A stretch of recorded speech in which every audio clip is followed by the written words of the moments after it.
All right, this is Parashar Patel, Chair of the Concord Finance Committee. It is 7:02, and I'm going to ask Dee, our clerk, to call the roll so we can open the hearing. Good evening, everybody. Suresh. He's being promoted now. Present. Okay. Thank you. You're remote, right? Yes. Peggy Briggs is not here. Kathy Kukalo. Here. Remote. Remote. Okay. Eric Dahlberg. Present. Thank you, Eric. John Garofalo. No. Greg Guerriello, you are remote? Present, remote. Thank you. Amrith, nope. Don Kupka. Present. Lindsay Liss. Present. Are you remote, Lindsay? Are you? No, you're right there. Okay, thank you. I haven't looked. Dee Ortner, present. Parashar Patel. Here. Carlin Reed. Present. Chris Reynolds. Here. Quasi Sedrusman. Not here. Nope. And Lois Wassoff. Present. Thank you. All right, we have a quorum. We have a quorum. Let's get started. We have a long night ahead of us. Good evening. My name is Parashar Patel, and I'm Chair of the Finance Committee. Thank you for joining the public hearing tonight. In June 2023, the Select Board approved the dates of the Finance Committee public hearings for the 2024 Annual Town Meeting. Tonight is the third of three Finance Committee public hearings this month to review articles on the Annual Town Meeting warrant that have or may have a financial impact on the town. On March 7th, we heard from the town on its proposed fiscal year 25 operating and capital budgets, free cash, and other warrant articles. We also heard about the school's proposed fiscal year 25 operating and capital budgets. We asked the town and the schools to present their proposed budgets on the same night because their budgets comprise almost all spending from general revenue that will be voted on at town meeting, over $135 million, as you'll see in a few minutes. This does not include spending for the light plant, water, and other enterprise funds that receive revenue from rates paid by their customers. We'll hear from many of them today. 2 days ago, we heard from the Minuteman Regional Tech High School, the Community Preservation Committee, the Concord 2025 Executive Committee, the Board of Assessors, Concord Public Works, and the Solar Implementation Task Force. Tonight, we'll hear from the town's enterprise funds, including the BD Swim and Fitness Center, the light plant, water and sewer, and the PEG Access and Cable Related Fund, which is the town's media division. As with all public events, we expect a civil dialogue. Public comment will be limited only to the article or issue being discussed. All speakers must abide by their time limits. All public comments must be made through the chair, and individuals who speak out of order, disrupt the meeting, or prevent others from speaking will be removed. The purpose of the public hearings is for article sponsors to present and solicit public input on each warrant article. Each article impacts life in Concord for our residents, businesses, town employees, and town visitors. Questions are encouraged. However, please keep in mind that presenters may not be able to answer all questions this evening. Be assured, though, that your questions and input will be considered as they develop final presentations for annual town meeting.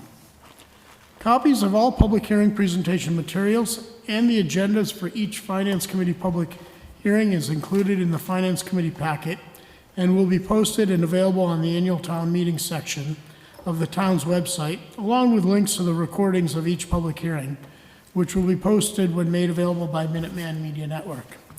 These public hearings are being recorded on Zoom and will be accessible on Minuteman Media Network's YouTube channel.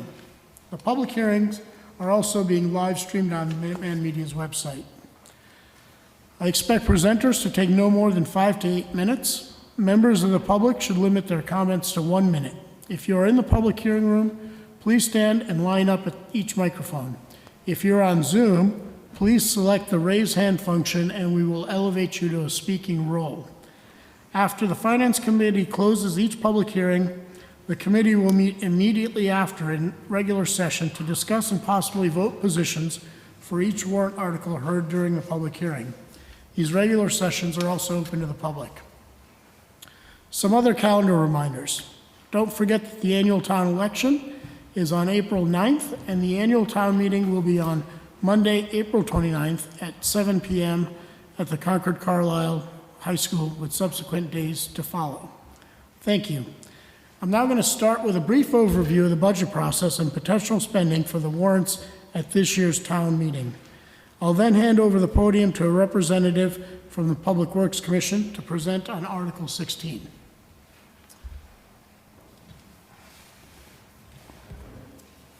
All right, so very quick background. I know some in the audience and probably many on Zoom have already seen this before, but repetition probably doesn't hurt. Just a quick roadmap as to how we got to where we are. We started the budget process back in May of last year. The Finance Committee organized itself. We identified some key issues, and by the way, the issues that we've identified and the progress we've made are actually available on the website. There's a roadmap there indicating some of the areas where we've made progress and some that we still have work to do. In any case, in the fall, we set guidelines for the three budget entities for whom we do set guidelines, so the town and CPS, Concord Public Schools, and Concord Carlisle Regional School District. We started reviewing with the town and the schools their proposed budgets, areas that they were thinking of addressing through the operating plans and capital plans through the fall. We reviewed those capital plans with those entities at the end of October, and we set our final guidelines at the end of November.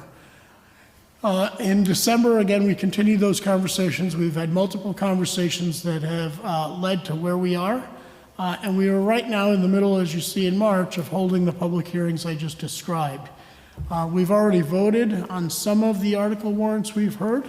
We'll finish the rest up either tonight or, if necessary, next week when we have our last meeting in March. At that meeting, we will also confirm our recommendations that will be in the Finance Committee report, which will be available in April before town meeting. And so that hopefully gives you a sense of the roadmap that we've used to arrive where we are. Now let's talk a little bit about the money, which is what the Finance Committee is about. So what you see here is a table with all of the articles that comprise the budgets for both the town and the schools this year. Their proposed budgets, $137 million, which is a $7.4 million increase, or 5.71% from fiscal year 2024. This money all comes from mostly property taxes, 85–90% property taxes, the rest come from other revenue sources. So what does this mean? Because we're voting on these at town meeting individually, right? And so what we wanted to do at the request of many members of the Finance Committee, but also members of the public, to see what the total adds up to, basically, at the end of the day when we say yes to all of these things. Well, that total for a taxpayer whose tax bill was $10,000, if all of those warrant articles are approved, you can see the tax bill would be $10,571. We're holding other elements in constant, such as no changes in the grants that we might receive or state aid to the schools. There's no additional property tax growth as a result of properties being developed, and of course for this particular homeowner, but they haven't done anything that increases the value of their home, basically. So it's $571 for every $10,000 of your bill. This, by the way, does not include the extra tax bill that will result from debt service, which we're going to get to in a minute as well. But actually, I'm sorry, I apologize, it does. That biggest bar is actually debt service for the public school. So that includes the public school's debt service. The next slide, so if you actually, one last point, if your tax bill is $20,000, you can roughly double the 571 and so forth. So hopefully that gives some metric and some sense of what your property tax bill may look like next year. So now we talk about the debt, because we're not only approving the operating budget, but we're approving warrant articles which authorize the various budget entities to actually borrow for a variety of capital needs, which we've heard from over the course of the last 6 or 7 months. And as you can see, to orient everybody, over the last 5 to 7 years, 10 years probably, the town has authorized $111 million of spending. We've actually issued bonds for $62.6 million of that spending, and there's basically another $49 million left that is unauthorized. We're probably going to have to borrow most of it. You can see the $40 million for the schools. A good chunk of that is the Concord Middle Schools. In addition to what's already been authorized, this year we're going to be voting on an additional authorization in the articles as printed at $6.5 million. So we're going to be adding maybe about 5% to the debt authorization that's already outstanding. So hopefully this gives folks a flavor for what we're voting on in terms of adding to our existing debt. So with that, thank you very much, and we will hear from Alan, is that right? Oh.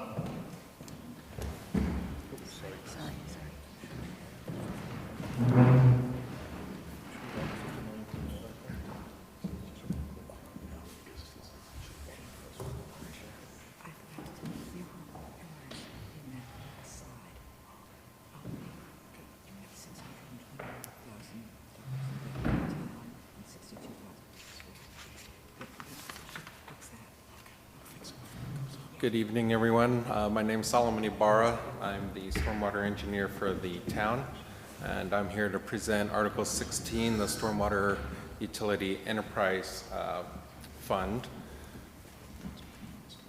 We're expecting this project to go through in a couple phases. Currently, for this annual town meeting, we're looking at the enabling legislation as well as adopting the bylaw or the framework for the enterprise fund. That would be followed by the Public Works Commission setting the schedule rates, and then the budget approval in the following town meeting.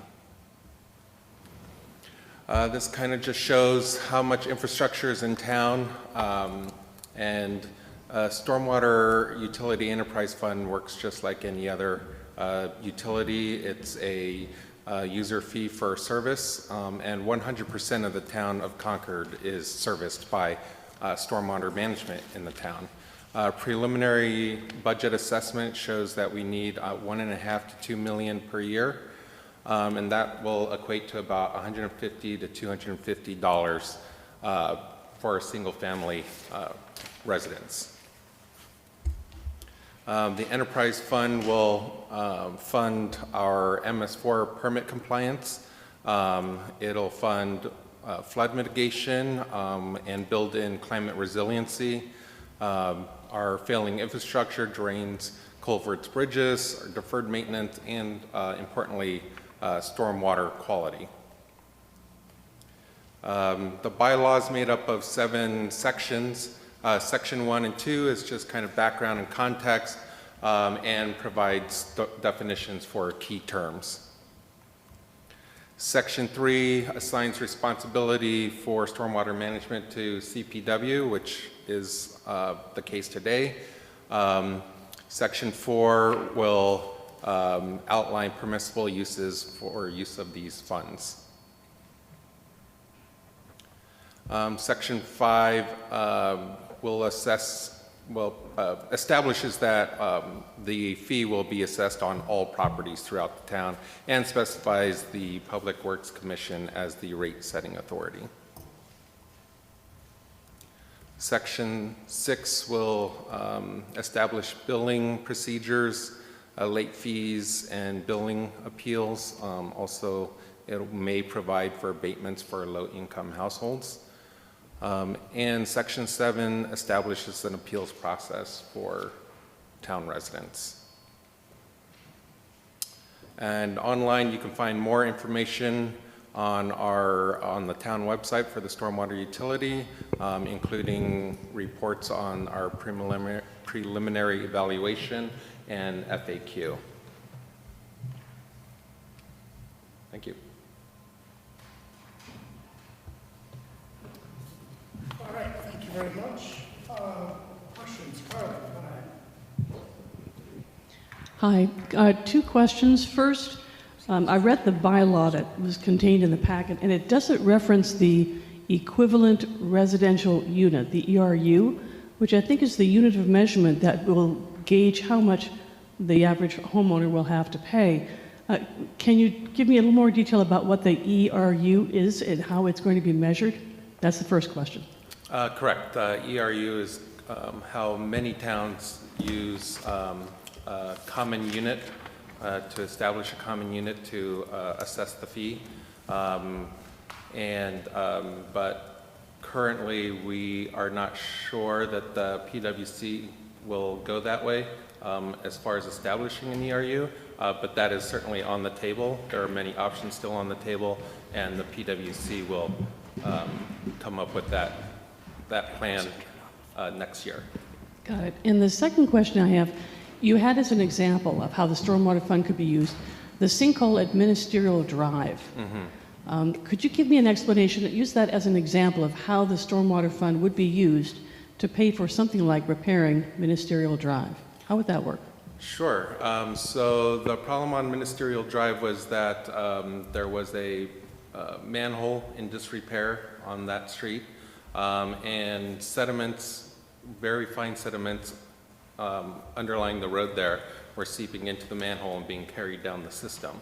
Eventually that created voids in the subgrade, and the road consequently collapsed in places. And so the fund would help to provide funds for those kinds of repairs.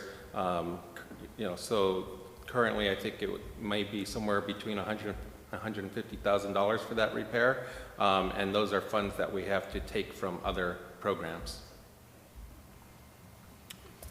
Dee, go ahead. Yeah, I have maybe one or possibly two questions.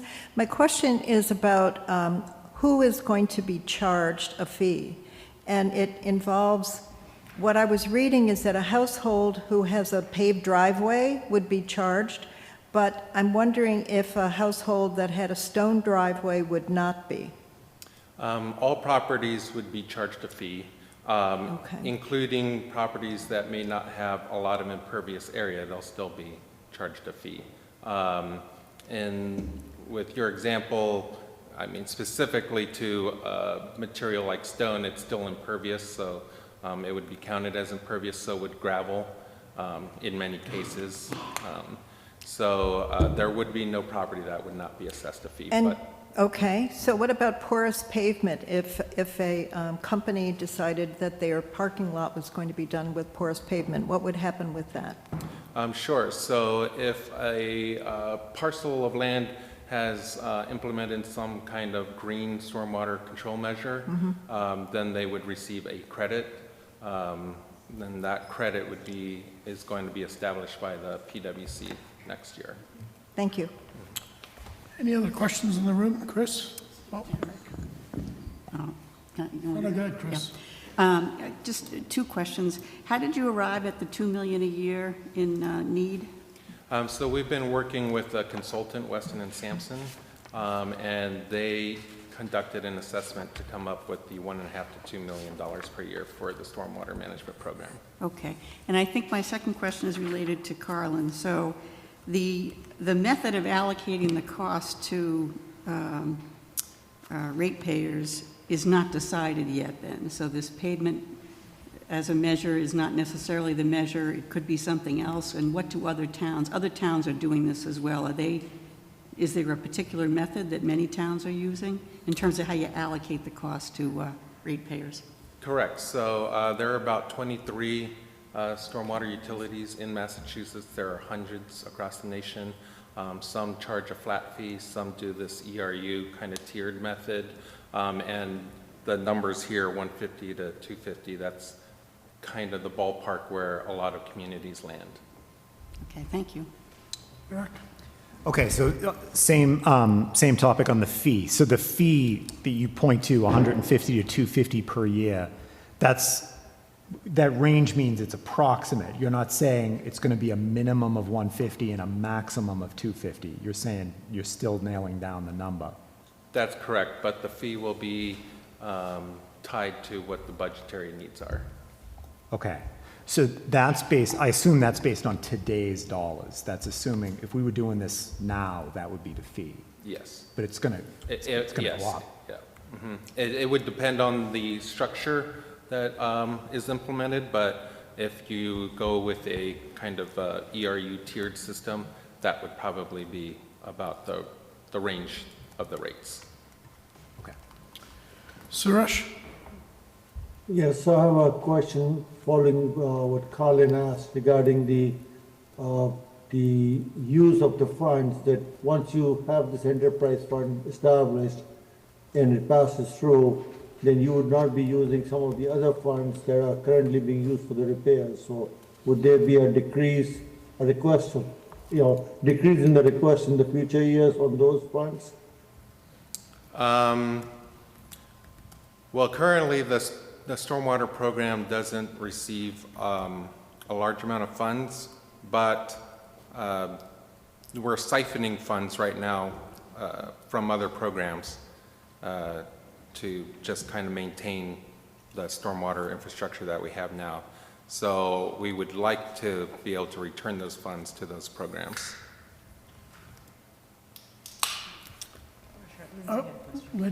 Lindsay, go ahead. The preliminary needs assessment of that 1.5 to 2 million per year, how much of that, or do we know how much of that might be due to the poor condition of our roads? So if we better invested in our roads, because you mentioned that manhole as being an issue, I don't know if that would have been taken care of if that road was better paved. If we better invested in our roads to begin with, would that needs assessment drop in your, did the consultant consider that at all? I would probably say it's the opposite. So if the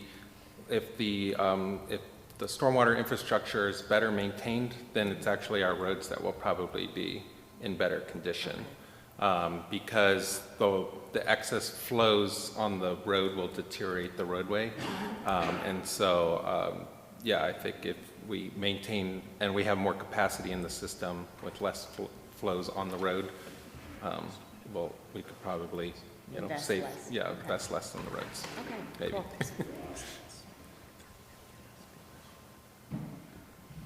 Any other questions?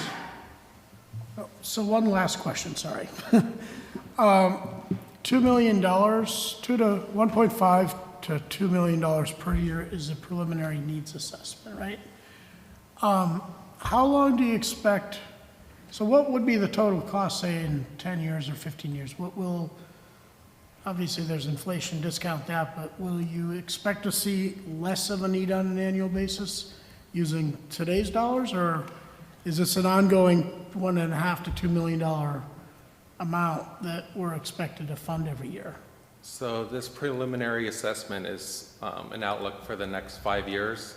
Beyond 5 years, I would imagine that it probably wouldn't get lower, because the $2 million per year is only going to start meeting our basic needs, and then we can start improving on the infrastructure. And then we also have new regulations coming out in the future, and those are expected to become more stringent, and those more requirements will need to additional funding for that. Yeah, so let me just dig into this a little bit more, because you saw the debt piece, and I'm kind of thinking, if I'm a resident in town, all of that was for property taxes.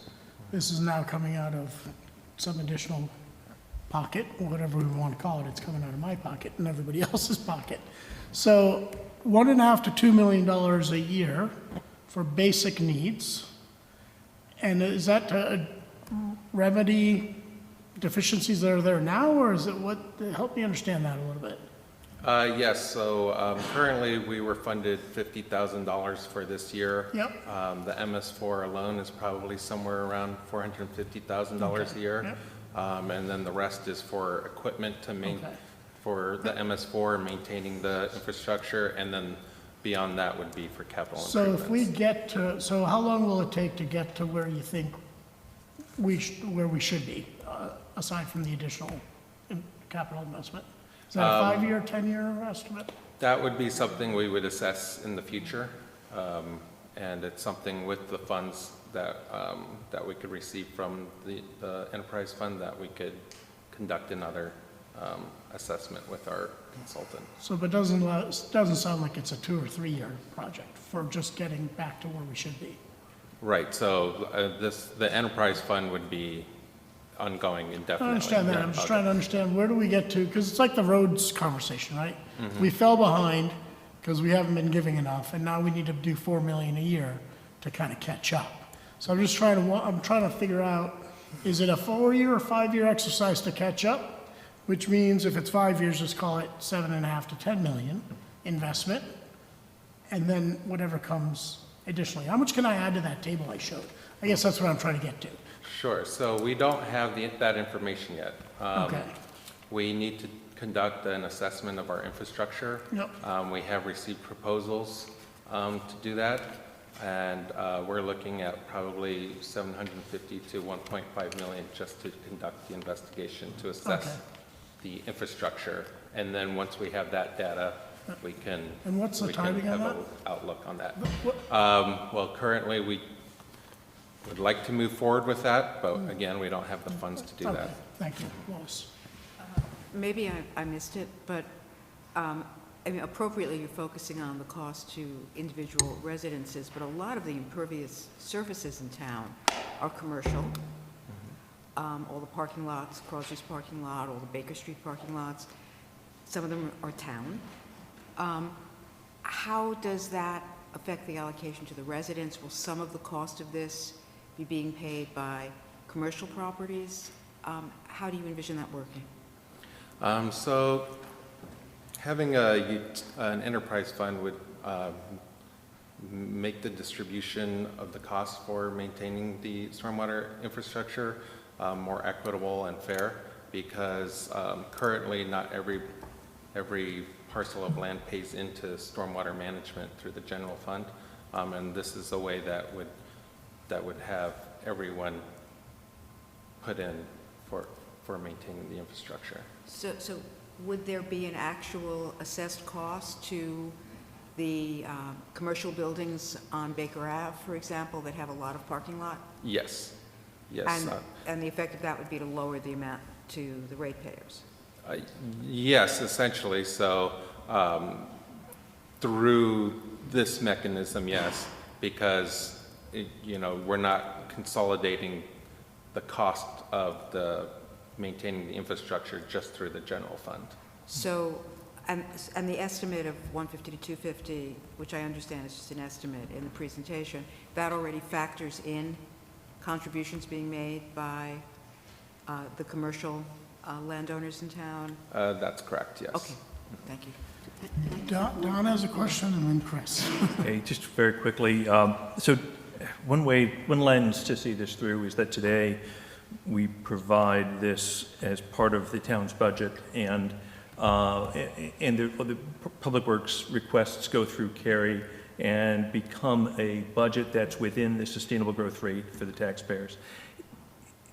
One way to look at this is that we're taking this out of that checks and balances process and establishing no oversight.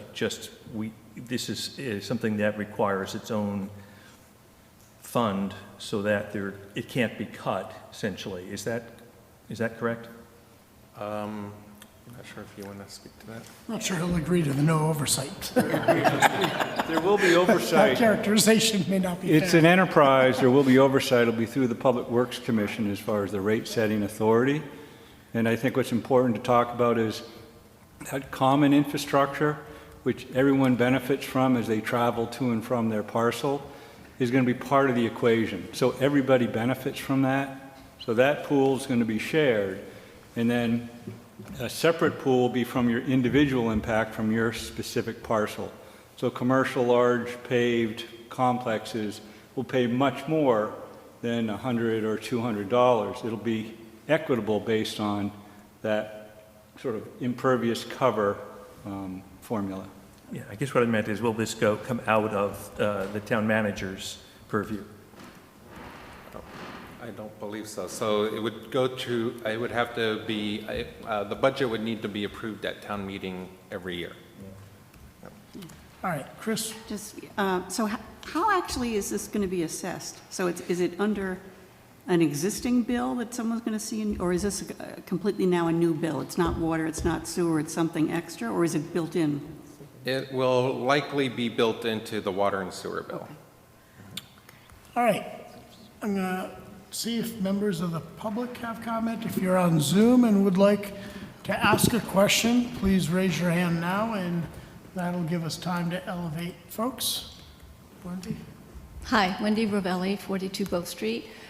Just two things. One is, I think it would be really important for you to emphasize that your intention is to align your cost of service with your fees, consistent with how other enterprise funds work. So that would be really helpful. The other thing I think would be, it started to come up earlier, but today these services are being performed mostly probably by Public Works, but maybe other departments. It would be helpful to clarify what those other departments are. And when we think about the budget next year, that you call out how much of that cost is moving from sort of a different taxpayer fund into this new enterprise fund. That's it. Thanks. Thank you. Thank you. Hello, Brian Folds, 33 Riverdale. Yeah, I just wanted to speak in support of this.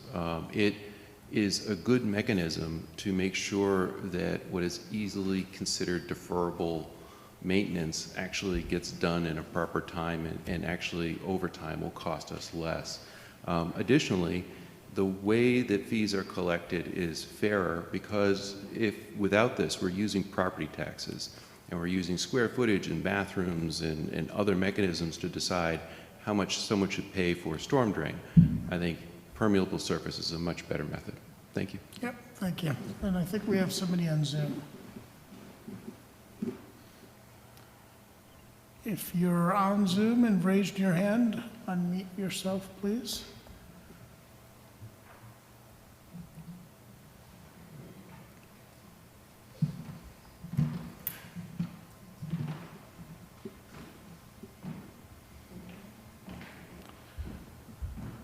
Linda, you're on. Can you hear me? Yes, thank you.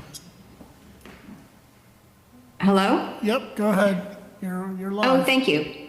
I'm Linda Miller, 300 Main Street in Concord. I had a couple questions. One is, if you're a resident who is participating currently in a homeowners association that deals with stormwater, would you be required to enroll in this as well, in addition to your existing program that you're paying for?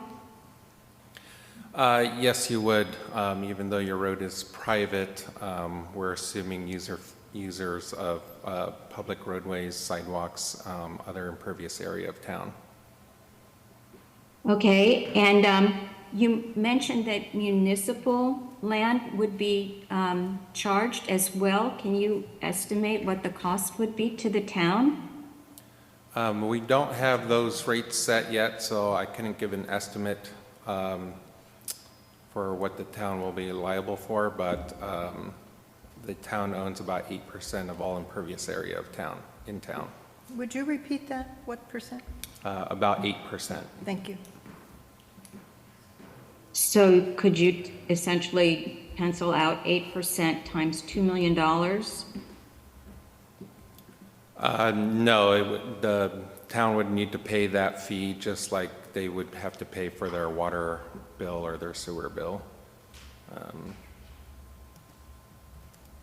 So the exact fees have not yet been determined, right? Yes. Okay. Yeah, it's still to be determined, yeah.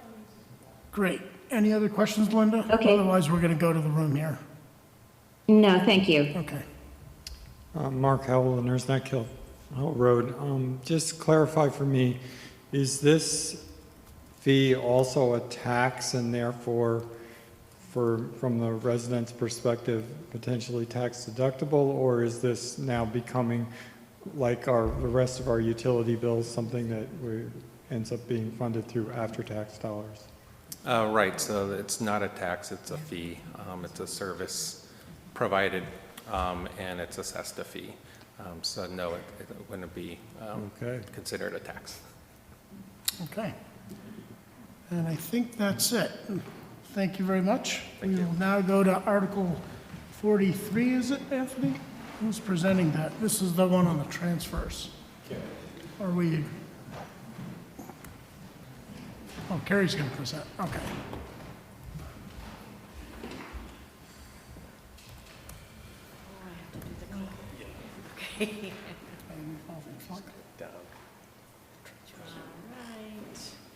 Thank you. Good evening. Carrie LaFleur, Town Manager. I have Articles 43 and 44.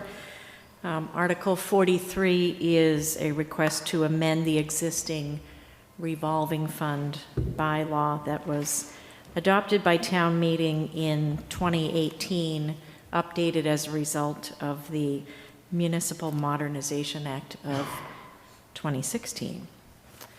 Revolving funds provide for a separate accounting of departmental fees used to support departmental programs. Revolving funds authorized under Mass General Law, Chapter 44, Section 53E and a half, must be established by town meeting on an annual basis, and their budgets appropriated by town meeting on an annual basis. So we have revolving funds already for activities at the Visitor Center. We have a tree preservation revolving fund for our Regional Housing Services Office, for road repairs and senior services.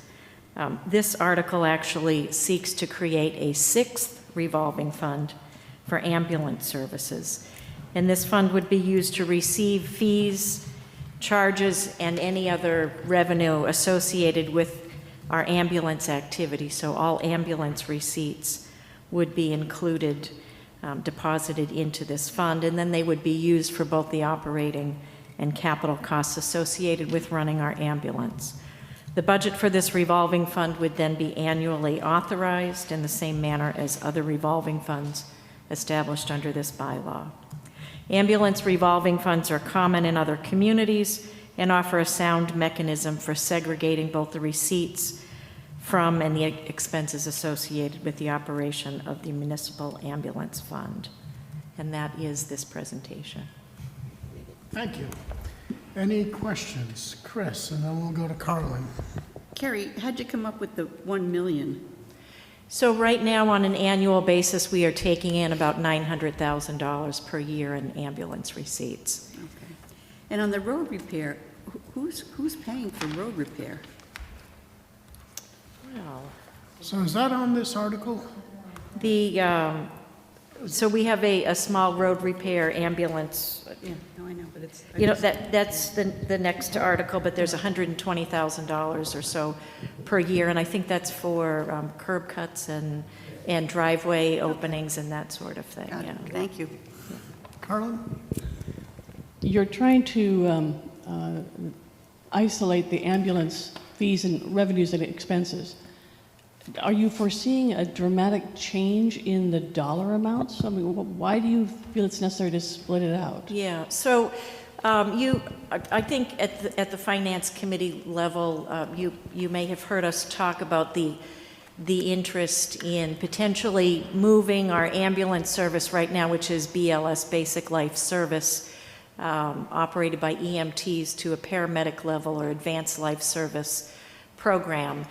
Right now, our ALS service is provided through a joint cooperative of a handful of communities.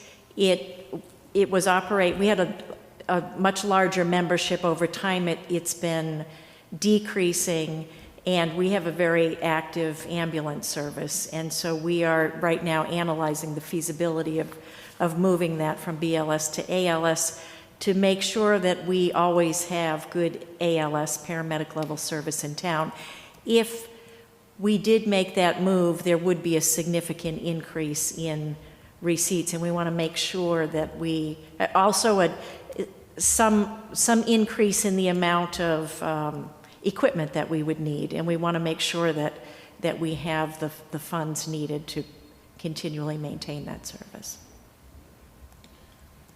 I don't see any other questions in the room here. Suresh, Kathy, Greg, any questions from you guys? I'm all set. Okay. And I don't see anybody beating down the microphones here. Anybody on Zoom, if you have a question, please raise your hand. I see no hands being raised. Thank you, Kath. Carrie, let's go to Article 44. So Article 44, so Article 43 was to amend the bylaw. Article 44 is actually to appropriate the budgets associated with each of these revolving funds. So I think I will just move to slide 3, so you can see what we're looking at. So the ambulance revolving fund, again, $1 million. Regional housing services, $375,000. And this is, the town hosts the regional services department that provides a variety of services related to affordable housing to a number of communities. We are the host community, and so we take in the receipts that we receive from all of our member towns, and we make sure that we pay all of the bills. Road repairs, $120,000. Senior services, $50,000. This is any activities, program fees related to activities that we run out of our senior center. Tree preservation, $50,000. Visitor center and tourism, $70,000. These are maximum amounts, so it doesn't mean that we will expend these full amounts, and we are only able to expend what has been taken into the revolving fund. And as the Finance Committee knows, there is a process, so town meeting will set the budget. There is a process that allows an amendment to a revolving fund budget with the approval of the Finance Committee and the Select Board. And you've seen that over the last few years with our regional services housing activity where we've had new member communities come in, and there's a need to increase that. So that's what this article is. These two articles are typically on consent unless there are questions. But that's what's happening here with the revolving funds. Excellent. Questions? Comments? Concerns? Suresh, Greg, Kathy, nobody here? Do you guys have any questions? Okay. Public comment. Hi, Wendy Ravelli, 42 Bow Street. Carrie, remind me and the rest of the citizens why the recreation revolving fund is not under this law. I know it was a town bylaw, but I don't know why it's different. Yeah, Thanks. sure. Good question. So these revolving funds are authorized under Chapter 4453 E&1/2 that require annual appropriation. The rec revolving fund is 5344D, I think, that does not require annual appropriation. It is established through the bylaw, and the bylaw provides the parameters for that particular fund. So I know that the recreation staff presents that to the Rec Commission, but it does not require town meeting appropriation. Thank you. Anybody on Zoom? No questions. Excellent. Thank you very much, Carrie. We are now going to go to Article 45, light plant expenditures and payments in lieu of taxes.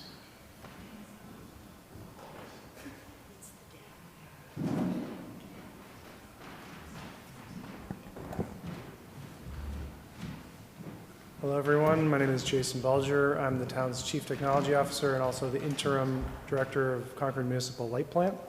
I'll be covering Article 45, which is both CMLP and broadband. I'm going to do this here. I'm going to walk through a series of slides that goes through the light plant's finances. Obviously, the story at the light plant is a lot more than our finances, but that's why we're here tonight. So we're going to talk a little bit about our megawatt hour sales. You'll see 2024 is coming back. 2022 was our peak for sales and for electricity consumption. We saw some fluctuation during the pandemic, like many sectors did. We continue to electrify vehicles and home heating, so you'll see this trend in residential probably continue to creep up.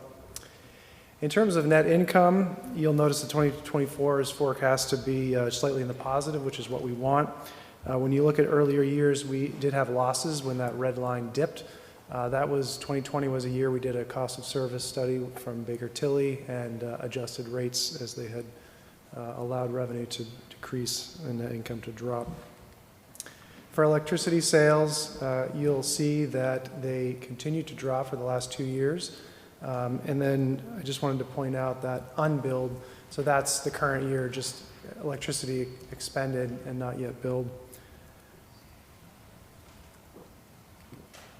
In terms of power cost categories, this is what we're actually paying for our electricity, not the type of electricity, but how we're paying for it. You'll see the transmission cost jumped. We do foresee that continuing to increase in the future, transmission costs, as the ISO has to regulate power for many different markets. and deal with challenges of expansion and further electrification of the grid. I think the other thing I wanted to note is that, oh, nope, that's on the next slide.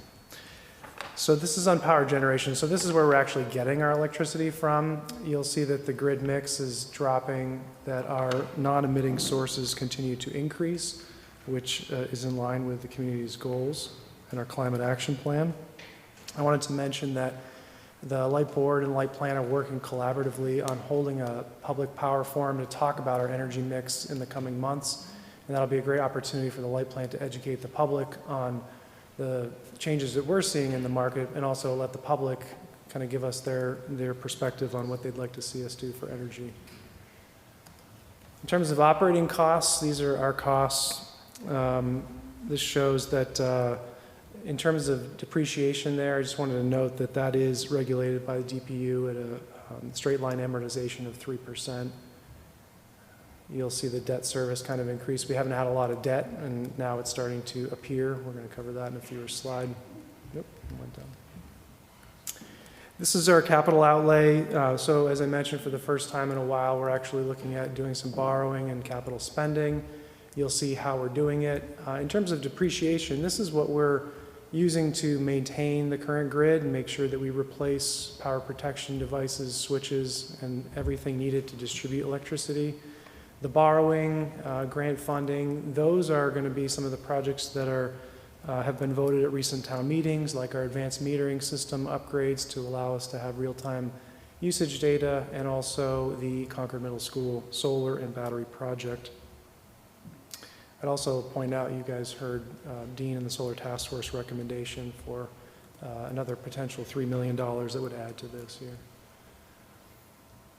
In terms of our gross margin, again, you'll see the DPU rate of return at the bottom. That is limited to 8% by law.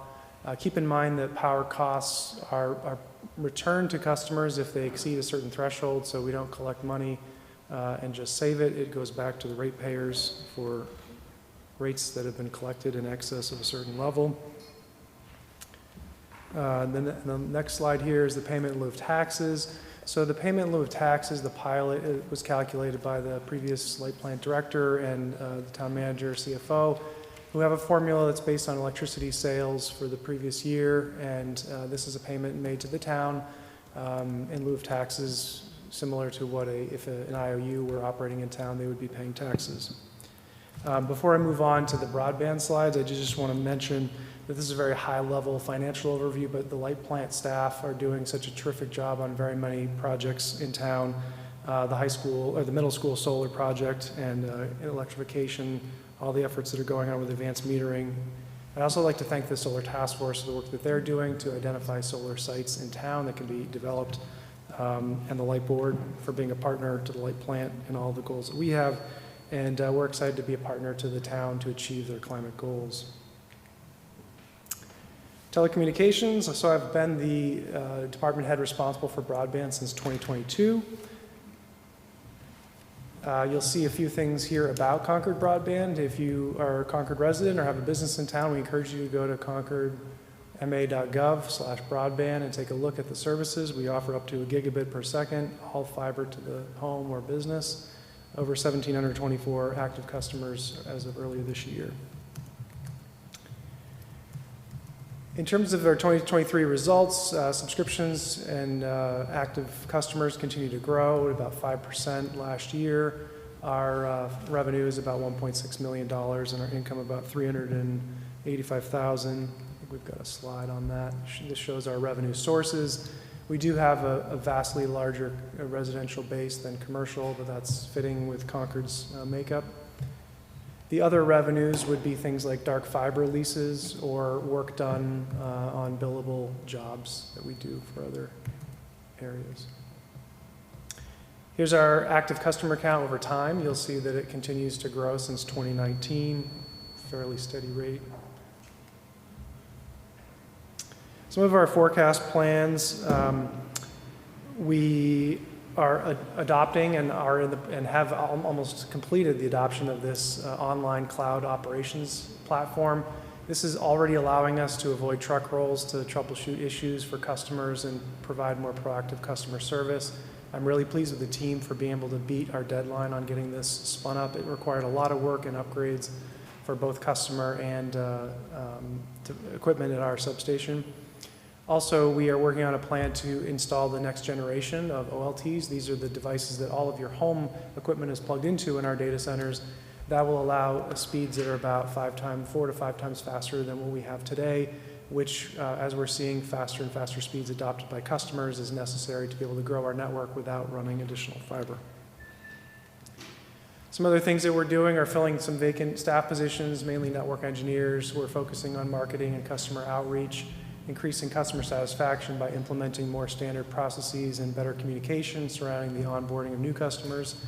We're also preparing to expand, getting a little feedback, some capital projects with, in conjunction with Public Works and CMLP so that we can coordinate our capital plan and make sure that when we're going to dig up roads that we're ready and have a plan to install conduit for fiber into those areas. Here's over time our net income and loss. You'll see our net income is held very steady, just under $400,000 for the last 2 years. And that's my last slide. Before I take questions, I just want to mention the light plant's fiscal year is a calendar year, so we do a little accounting wizardry to line up with the town meeting and get this in front of you guys. So I just want to mention that. So are there any questions? Thank you. Any questions? Carlin? Jason, I understand that the Light Board recently approved a low-income discount program for broadband. You didn't mention that. Can you give me a little more detail about that program, please? Absolutely. Thank you, Carlin. So the Affordable Connectivity Program offered a decrease in customers' bills of up to $30 a month if they were eligible based on certain income criteria. The federal government ran out of money for that program, and so they stopped accepting new customers in February of this year, and they're going to run out of funding for existing customers in April of this year. We thought it was important to maintain some sort of subsidy for people who cannot afford broadband, and so we proposed and the Light Board approved a $20 per month credit for those people who also are eligible for the residential rate assistance for electricity. And this would require them to do absolutely nothing. Once they're already entered into that program for electric rate assistance, they'll receive that credit. We have a small number today who actually also have broadband, but we're hoping that number increases. The Light Board voted it. What we're doing now is making sure that Council doesn't require us to hold a rate hearing at a future Light Board meeting. But at our April meeting, we will provide an update on that and let everybody know the status. Thank you. For those on Zoom, if you would like to comment, please raise your hand so that Anthony can elevate you. In the meantime, other questions from the Finance Committee? I have a different question. Okay. Can you tell me when you're going to get Comcast out of town? Yeah, I'm going to rule that one out of order. Why? I will be up here in a few minutes to talk about Article 50. All right. And talk about it then. Well, wait. Anybody else? All right, in the room. Wendy Ravelli, 42 Bow Street. Jason, I know that you've already finished your budget because it's FY, you're running on a calendar year. So with the announcement of MCI, I assume this budget was before then. And I don't know, are you anticipating needing to adjust your rates because of that? And I'm sure it's a large impact. Yes, so we've already started doing some analysis on the impact of MCI closing. We've been running numbers at both a 50% reduction and 100% reduction. They run a very large wastewater treatment plant there that supports the farm across the street. So even if they were to vacate the maximum security area immediately, they wouldn't shut off all power usage.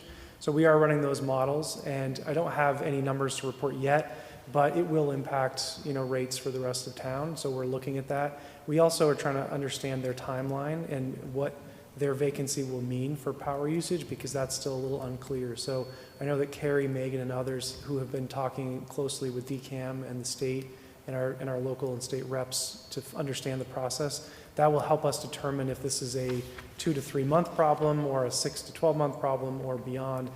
We're not anticipating them shutting the lights off immediately by June 30th. So it doesn't seem at least a pressing emergency right now, but we're keeping a close eye on it. Thank you.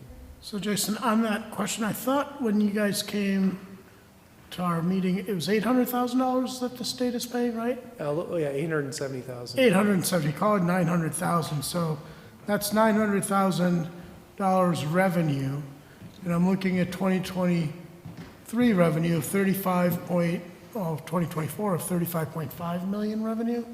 So context-wise, it's basically 900,000 of Right. that. So not a huge impact even, okay. I didn't want anybody out there thinking Right. It all of a sudden wouldn't be rates are gonna spike. catastrophic. It's a small impact, assuming all of it goes away. Yes. And we don't know that all of it's gonna go away. The Okay, early analysis is far less than a penny per kilowatt okay, impact. thank you. But, yeah. Anybody else? Anybody from the public on Zoom? Yeah. Okay, we will now go to the next article. Thank you, Jason, appreciate that. Article 46, solid waste. From light to heavy. Good evening. I'm Justine St. John. I'm the program analyst for Concord Public Works, and I'll be presenting on Article 46 tonight. So this is the article as presented. The purpose of the article is to authorize the town manager to use cash on hand in the solid waste disposal fund and user fee revenue from fiscal year ending June 30th, 2025, to be used to operate the town's pay-as-you-throw curbside solid waste recycling collection and disposal program. The program consists of two major components: the curbside collection and disposal, including recycling and drop-off days, and operation and maintenance of the town's composting site, including the former landfill. This has been a routine annual action. The goal of the solid waste and recycling program is to provide an efficient, environmentally sustainable, and cost-effective solid waste collection, disposal, and recycling service for the subscribers of the town's curbside program. The Municipal Solid Waste and Recycling Program offers weekly curbside collection of solid waste and recycling, and it's currently a dual-stream recycling program. There are several additional opportunities for residents to recycle or dispose of items, such as semi-annual drop-off swap-off days, the household hazardous waste days at the Minuteman Hazardous Household Product Facility in Lexington, mattress recycling, both drop-off and curbside options by appointment only, and batteries, fluorescent bulbs, and mercury items are accepted during business hours at the Public Works Building at 133 Keyes Road. The compost site, open April through December, accepts the following items: usable latex paint, styrofoam in pre-purchased bags, mattresses by appointment only, invasive plant species, brush and branches, leaves and yard debris, and processed compost is available for residents throughout the season. This is a summary of the projected program expenditures for FY25. The largest expenses are the curbside collection contract and recycling, processing, and waste disposal services, followed by general fund services, personnel services, and purchase services. Total projected solid waste expenditures for FY25 are $2,398,831. The largest revenues collected are subscription fees, followed by disposal fees, and then school and town facilities. The total projected solid waste revenues for FY25 are $2,410,460.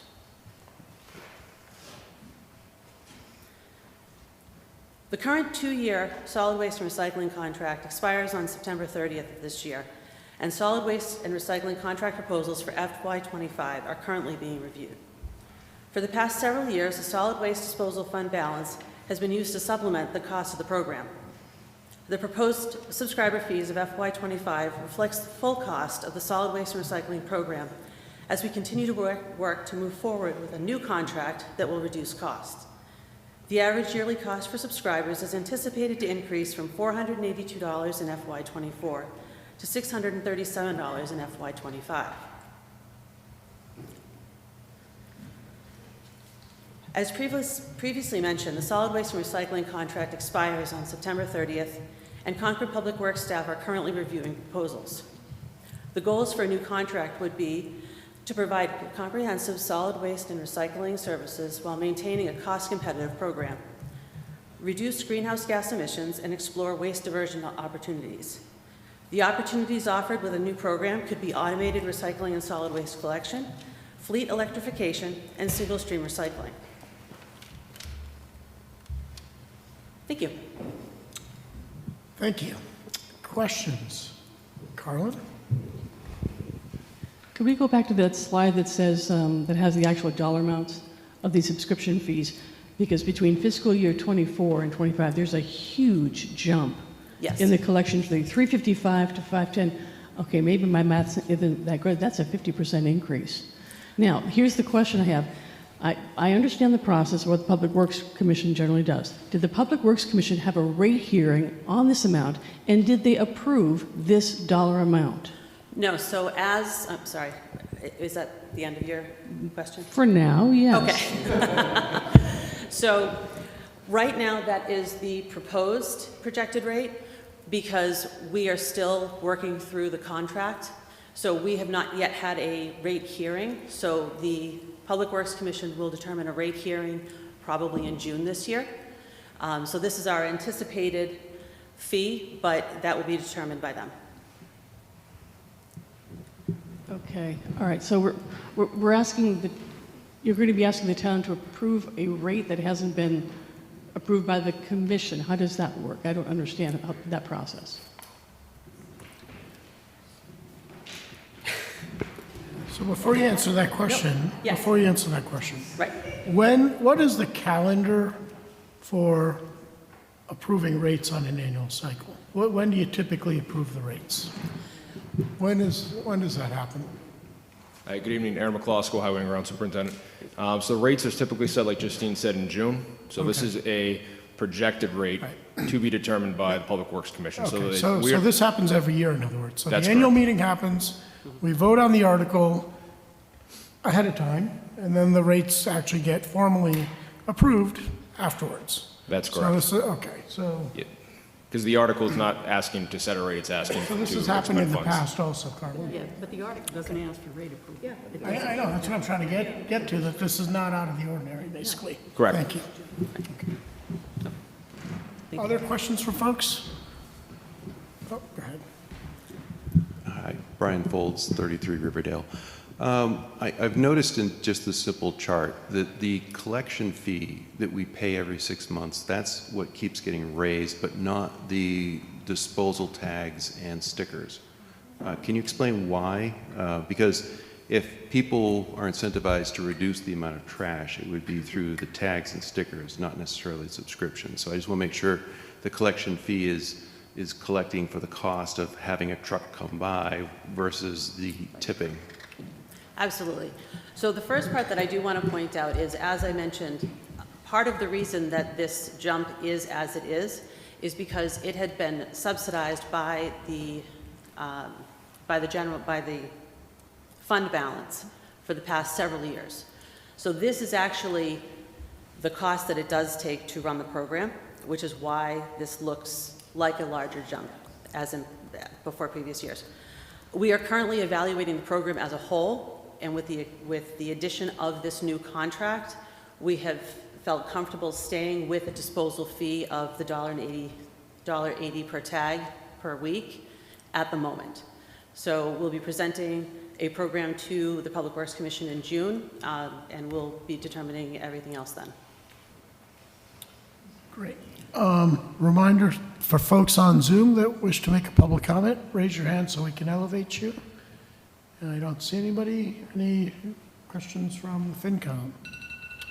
Our time is up anyway. All right, thank you. Thank you. Next article. 47 in the parade.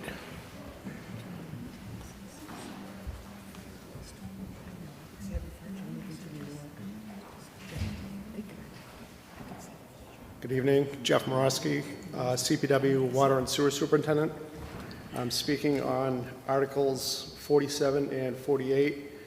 47 is the sewer system expenditures for the sewer fund, and Article 48 is the sewer improvement fund expenditures for the SIF. The sewer fund was founded in 1976 after town meeting approval, and it generally deals with the general operation, maintenance, and capital needs of the sewer enterprise. The Sewer Improvement Fund was initiated in 1989 after town meeting approval again, and that's really targeting, I'm sorry. Thank you. The SIF is purposed and it was created purposely to fund constructing, reconstructing, expanding sewer lines, treatment plants, and other related facilities, and also for the purpose of reducing infiltration and inflow. And this slide illustrates our sewer system assets. They're valued at just under 19 million. It's primarily comprised of an advanced treatment facility off of Bedford Street, 2 large-scale pumping stations, one on the Kaiser Road campus and one on Main Street, the Assabet Station for West Concord. And I would also mention that the sewer system serves approximately 1/3 of the population, 1/3 of the developed properties in town, and that's approximately 1,930 customer accounts for sewer. This slide is highlighting the operating expenses proposed for FY25, and you'll see that the lion's share, the largest percentage, is made up of depreciating expenses, about 33%, or approximately 1.2 million, followed by the management contract. We have a contract operations management contract for the wastewater treatment plant. That's about 30% of the operating budget, or 1.13 million, and personnel would be the third largest share. And personnel would be CPW personnel as opposed to the contract ops personnel at 17%, or 0.6 million. Total operating expenditures for FY25 is proposed to be 3.7 million. This slide introduces the capital improvement plan for FY25. The total proposed expenditures is approximately 1.7 million. You can see the listing of various buckets, if you will, that we're proposing spending. There's a few in particular that I'd like to highlight. Wastewater capacity optimization is a big concern.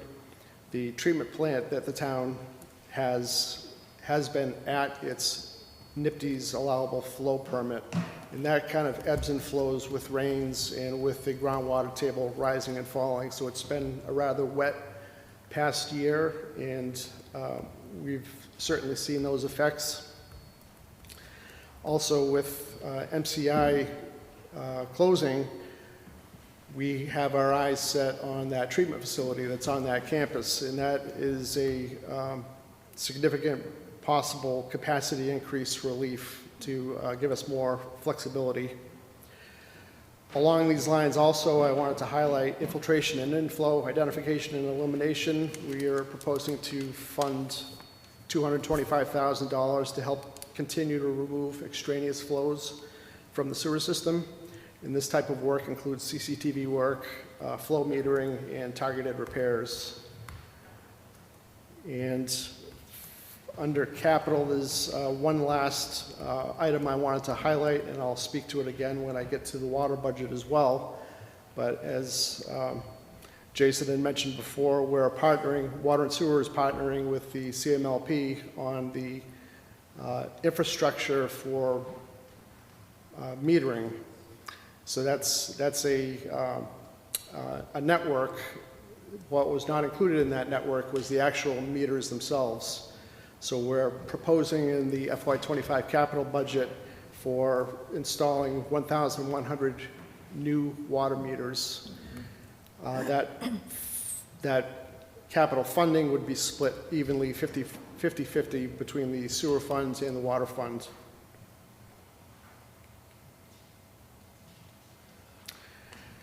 This slide speaks to the proposed adjustments and what the rate impacts would be to the average customer.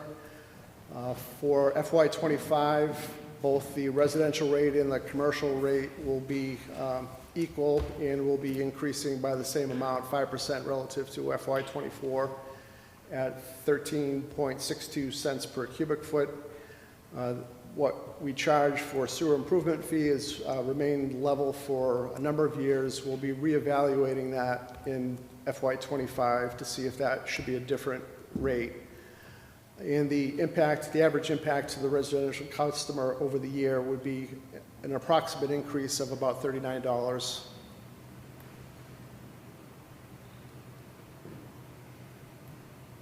Oops, it's up and I should have gone down.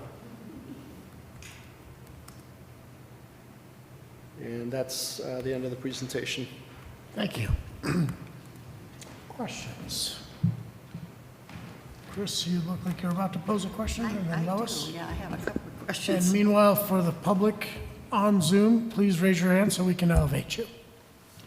I think it was in the affordable housing presentation, there was an amount set aside to a couple $100,000 for Novo and their sewer application.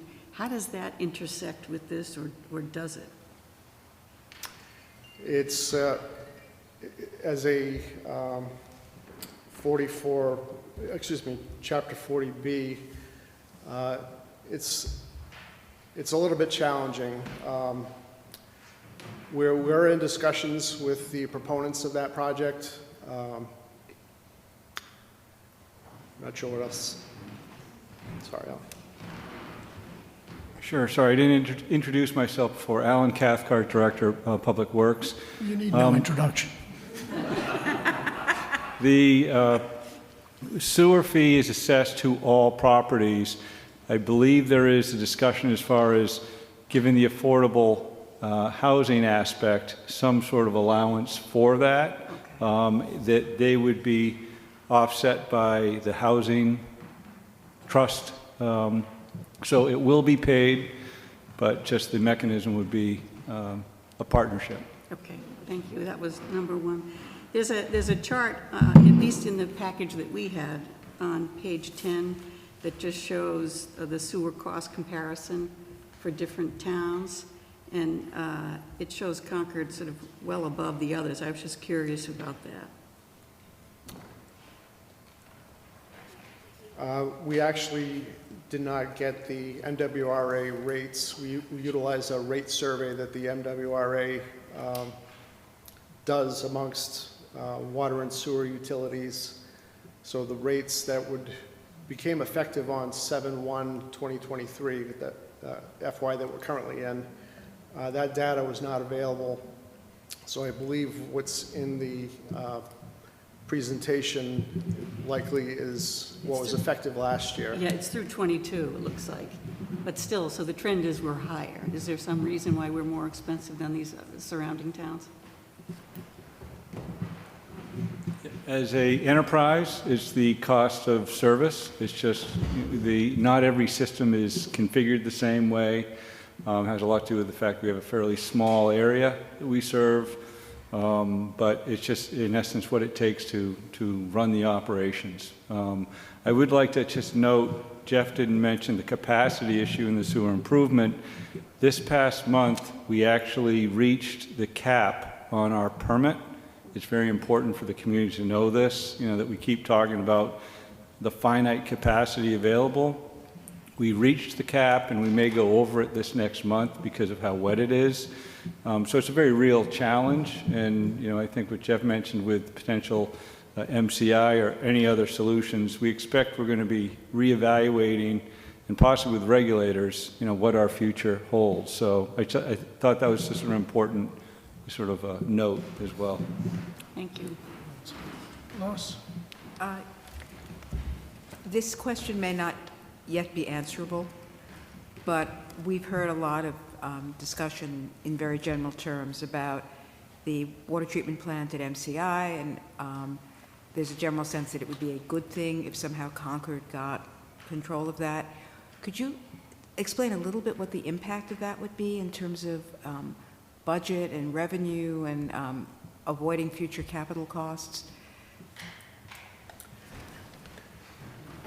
I'm sorry, Jeff, this is very sort of close to sort of something I've been working towards for almost 27 years. It's not so much the cost. It's going to be after we do an assessment of what the capacity is and what could be available. More importantly, it's the opportunity to grow or to accommodate new use. Because right now, we really don't have that bandwidth at whatever cost to consider and accept new users. When you're at that capacity, it's like a septic system at your home. Once you're there, you can't add bedrooms or you'll sort of be compromised. So we're regulated. We work very aggressively and hard to try and find creative ways to increase our capacity. This could be a real good opportunity, but the cost is going to be based on what's the existing condition of the facility, what needs to be done. We've already done a tour of the facility. We're working closely with their operations group. But I think most importantly for creative, we're trying to create capacity so at whatever cost we can accommodate housing, economic development, MBTA community issues. And to be clear, we're not alone. This is a dilemma across the Commonwealth, and we're working with the Lieutenant Governor and with the Housing Secretary. They're aware of our challenges. But unfortunately, it's not so much a cost concern, but an ability to serve those other needs. Thank you, that's helpful. Any other questions from the Finance Committee before we go to the public? I don't see any. Okay. Sven? Yes, Sven Weber, 50 Belknap, also Vice Chair of the Public Works Commission. Just want to add to the rate benchmarking challenge. Actually, that was the first meeting Alan and I had because I was concerned of this as a citizen. We have an economy of scale effect. An issue here is about 30% of Concord is on sewer. We cannot grow. We have fixed cost. So we have a very, very small system where we cannot scale out of the cost issue. And that's driving that kind of unfavored benchmarking here. Thank you. And nobody online? No. Okay. Article 48. They were dealt with combined 47 and 48. Sorry? We're down. Oh, 49, sorry. Yep.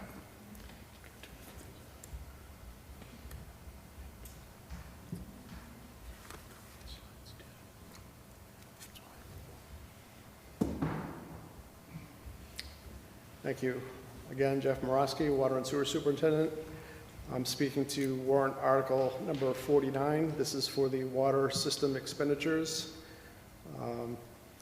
This article is for the income from user fees, special service fees, jobbing services fees, together with the water enterprise cash balance be expended without further appropriation under the direction and control of the town manager. The water fund was created in 1974 after town meeting approval.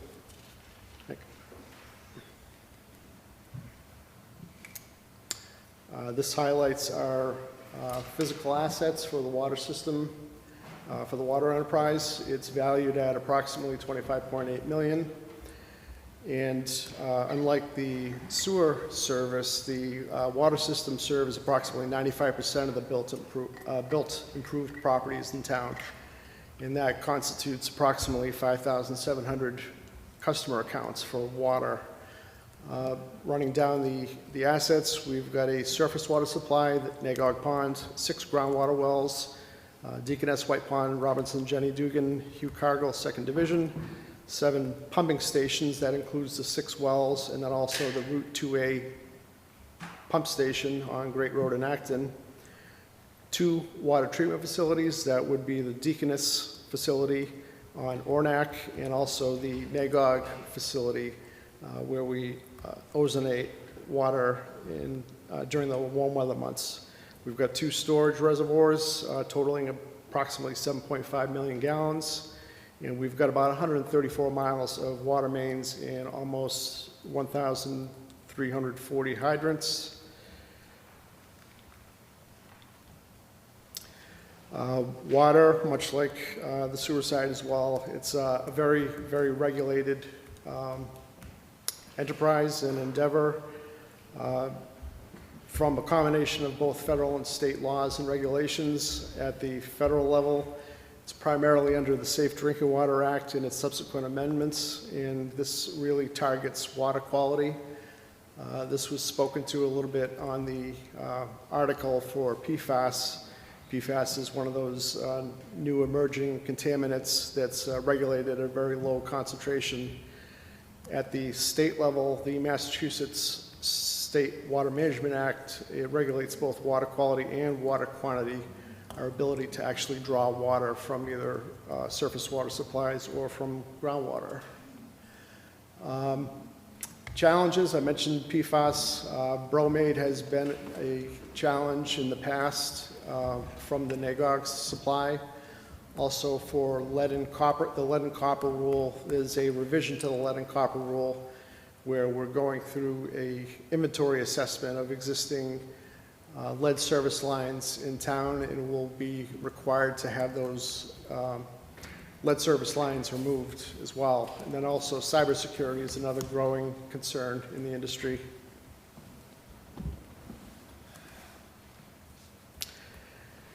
This slide in the pie chart, it distills down the water system O&M expenditures totaling just under $5.9 million. It essentially falls into three main buckets, largest being pumping, treatment, distribution, and storage at approximately $3.4 million. Depreciation is $1.2 million for water, and then $0.8 or $800,000 is to the general fund services. The enterprises, both water and sewer, are the beneficiaries of a number of town departments, and this expense reflects that.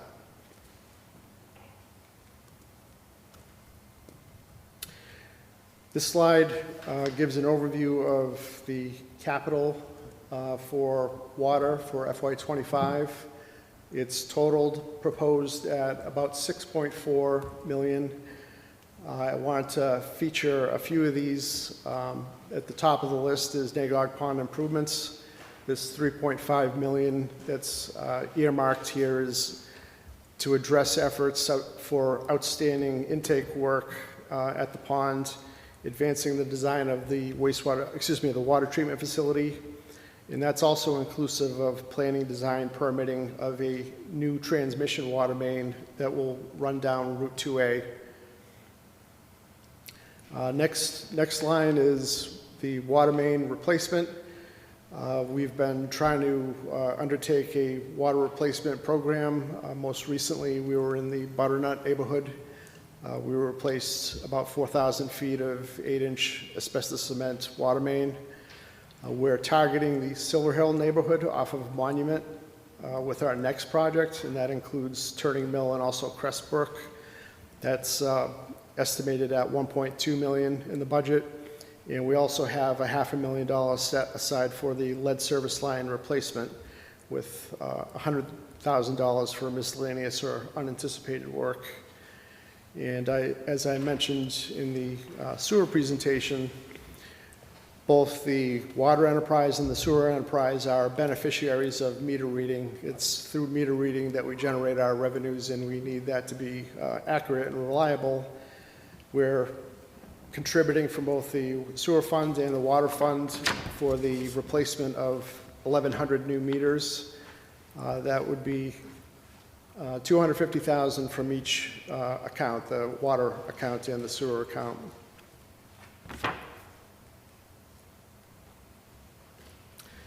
In terms of rates for the FY25 year, there is an increasing block rate structure, as is illustrated on the slide, and that's purposed to encourage water conservation. For the change from FY24 to FY25, I think there may be an error on the third line. I think all three are increasing by 12.5%. So my apologies on that. The third step is also increasing by 12.5%. But the overall impact on the average residential customer is going to be about $86 per year. And I would also mention that there is a residential discount program available for qualifying customers, such as those that are also eligible for senior means property tax exemptions.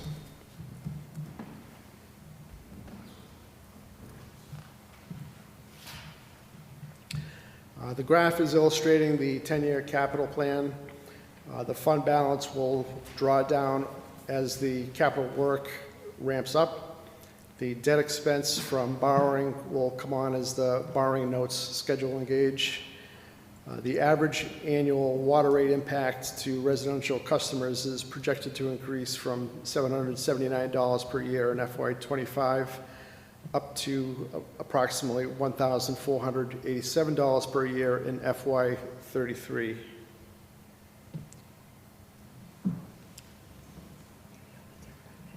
And that's the final slide. Thank you. Questions? Carlin, and then Dee, and then Chris. You know, we should probably let Chris go first for a chance, if she wants go to. right ahead. I looked Okay, to my all left right. because I don't know why I looked to my left. I have two questions. First one is the balance of the water fund is right now roughly what amount? That's the first question.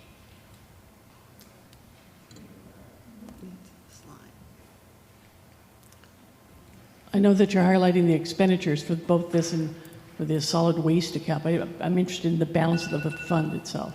That's the first thing.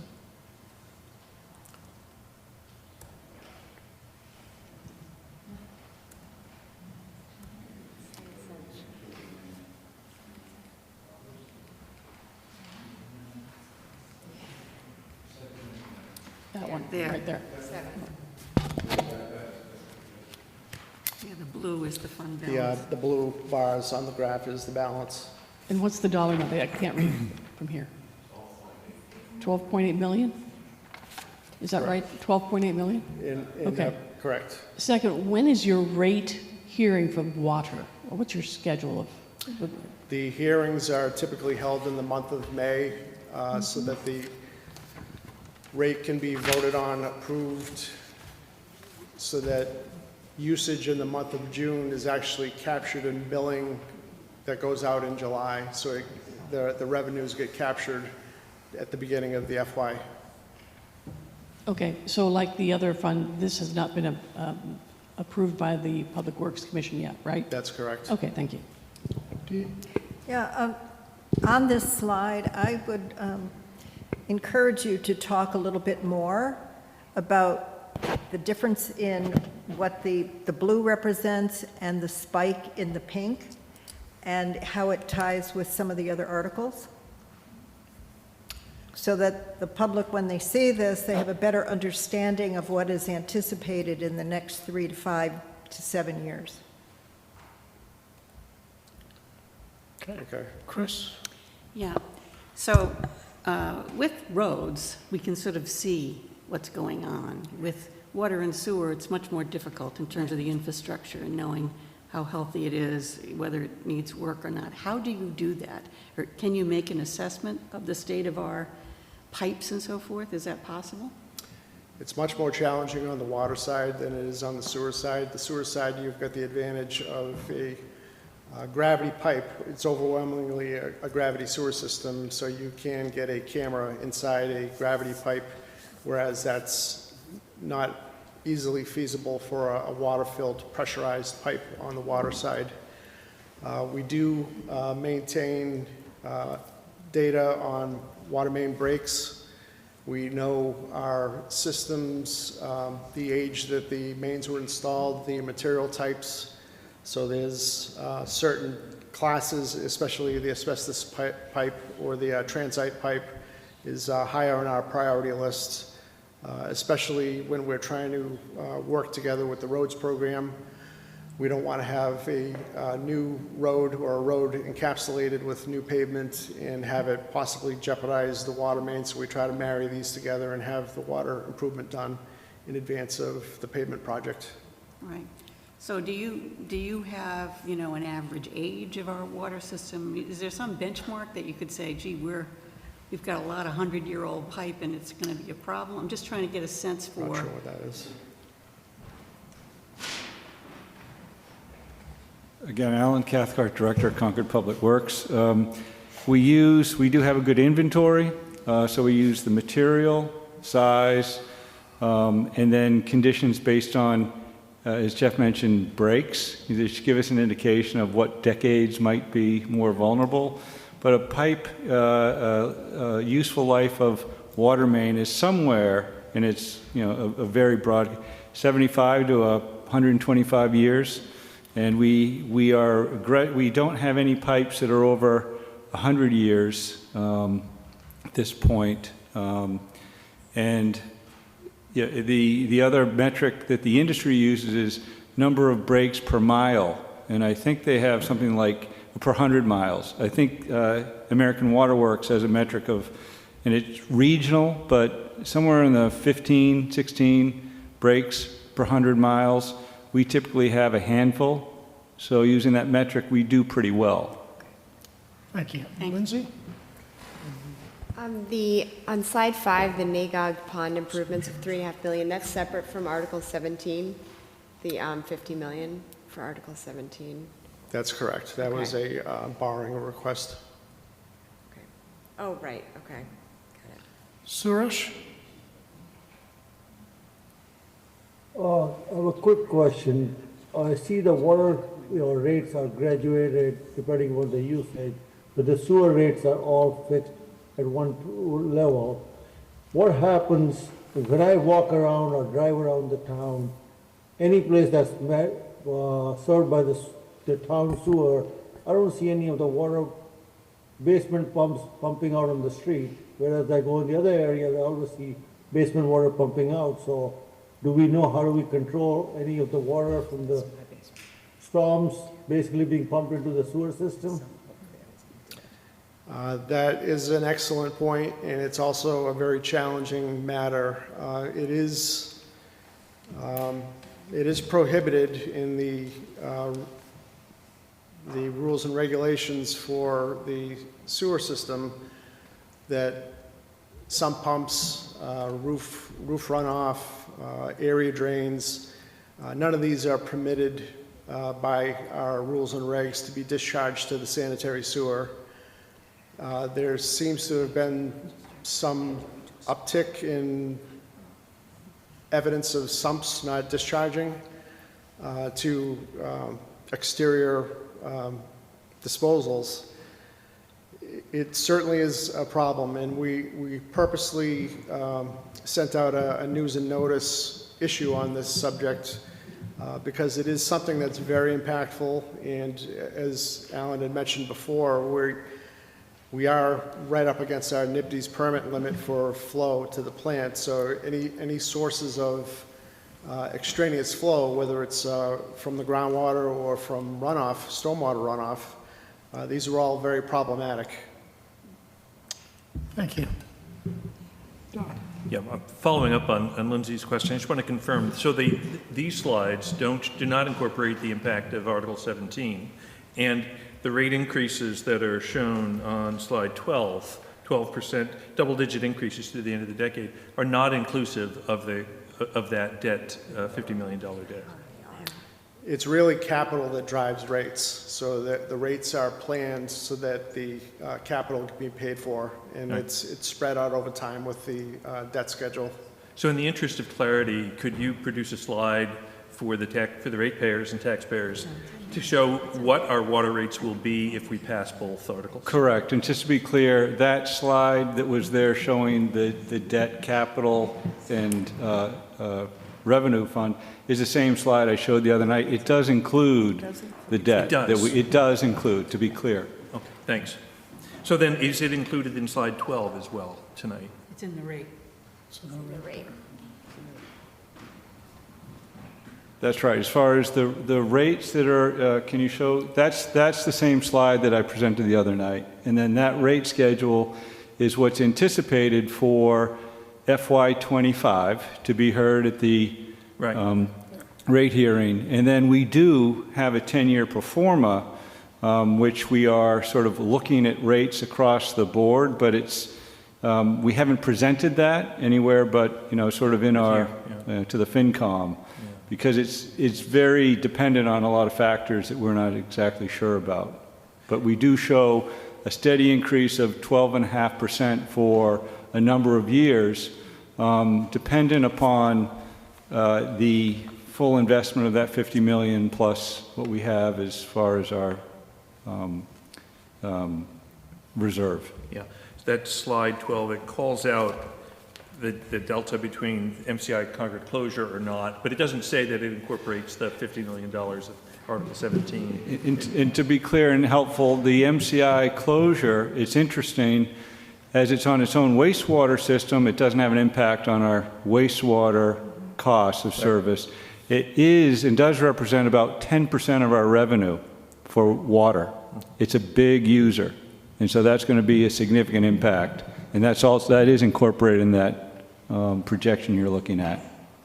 So maybe just a note on slide 12, if you do present it, that it includes the 50 million. Sure. That's all. And I think that's it for FinCom, members of the public. And if you're on Zoom, please raise your hand so you can be elevated in a timely manner. Well, he already asked his question. Oh, we did? Oh, Suresh, is that again, or is that a mistake? Once. That's a mistake. Thank you. We all do that. Hi, Wendy Ravelli, 42 Bow Street. So I think I was looking at the pro forma that the Finance Committee got, but I was curious because when I look at the net income on those statements, it looks like you've got about a 36 to 30% margin in the last few years, and I wanted to understand, is that typical for any municipal water department, and or is it part of your strategy for funding what you need to do on that $50 million funding? The latter is true, and rates are set in anticipation of debt.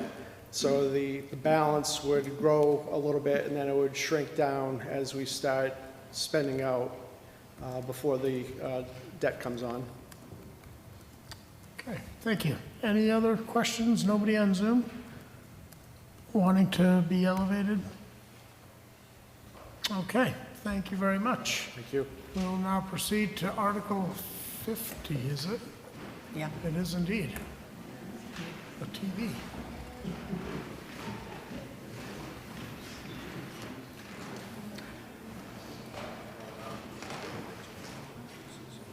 Hello, Jason Balger again, Chief Technology Officer and Department Head for Minuteman Media. I'd also like to introduce Julie Manugian, our Media Manager, who's here tonight.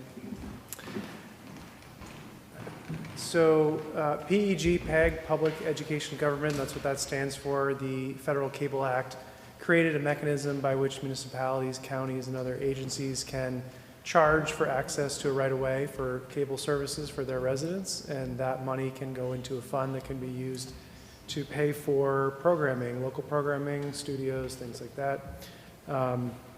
In Concord, that department is a town department, not a not-for-profit, and that's called Minuteman Media Network. So we exclusively fund Minuteman Media Network from Comcast franchise fees that are collected for access to the right-of-way, also payments from Carlisle, because we support Carlisle as well as a small amount of other revenue that we get for ancillary services we provide. I wanted to talk a little bit about some of the goals that we've accomplished in the last year.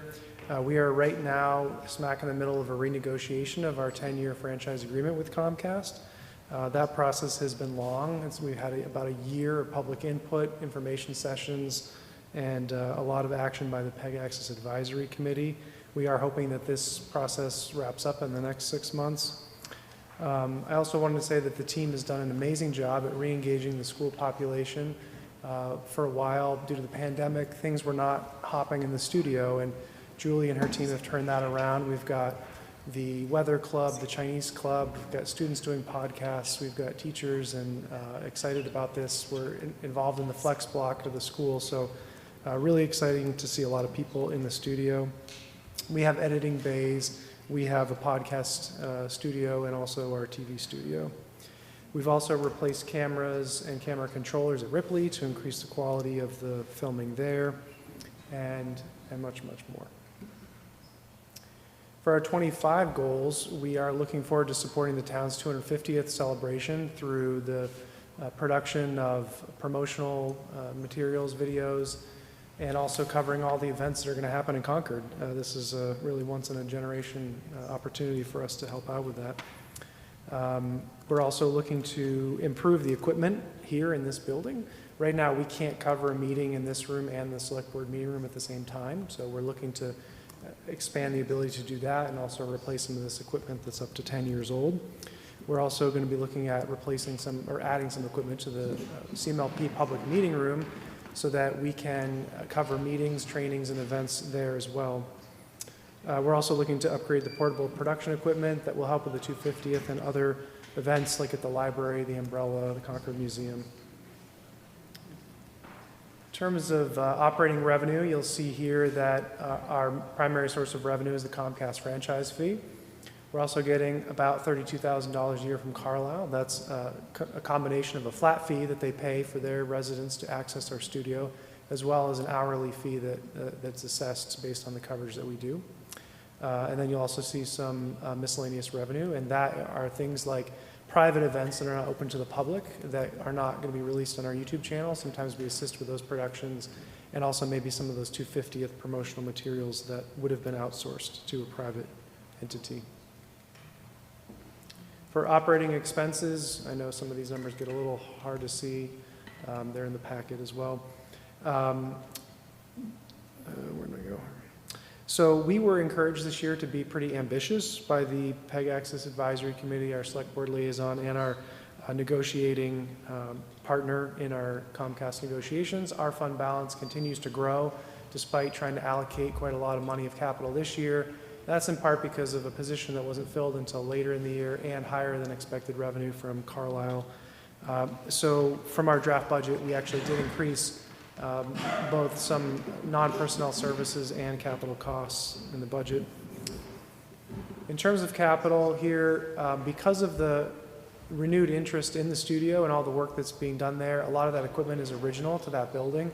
So we're going to be looking at upgrading a lot of the studio equipment, the cameras, the teleprompters, lights, green screens, and all the things that go along with the studio there. We're also looking to get a production van. MMN no longer has a vehicle, so we're going to be looking at getting a production van, hopefully all electric, that we can use to haul equipment and be a mobile studio. Will greatly help with the 250th coverage and any event that's out in the community. We also plan on replacing some computer and PA equipment. And I did just want to mention that their March 15th meeting, the PEG Access Advisory Committee did vote unanimously to support this budget. I thank them for their help. Thank you. Before I open it up for questions, I have a question. Yeah. Why would you want to encourage more town meetings by being able to support meetings in both rooms?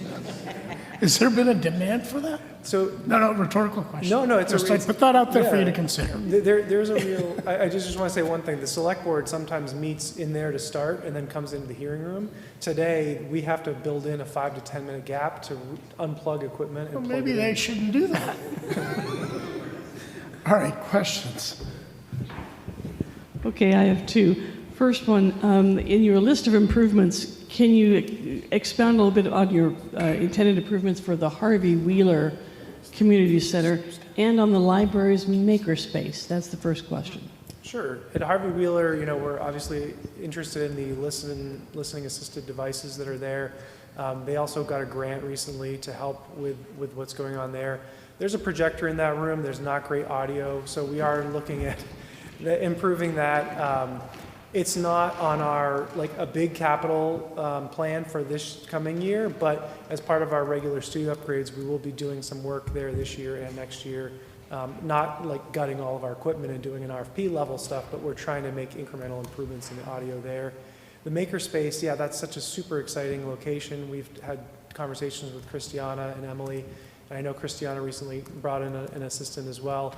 It's an amazing space. We're looking at the ability to have equipment there that people can train on and then borrow from the makerspace to integrate with them, because while we have equipment, very few residents actually come into the studio to borrow it. So it's an amazing collaboration that's possible, and they've been a great partner, and Julie is super excited about this, so definitely more to come there.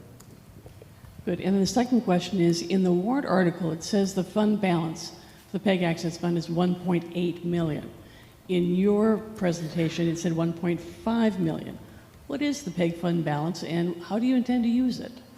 It's a great question. So we did go through an accounting transition this year from admins to munis, and we also, as I mentioned, last year we were thinking the fund balance was about 1.6 million. The recent numbers were coming in more at 1.8 million. That in the presentation was an error in the packet. The numbers that I gave were accurate in the budget.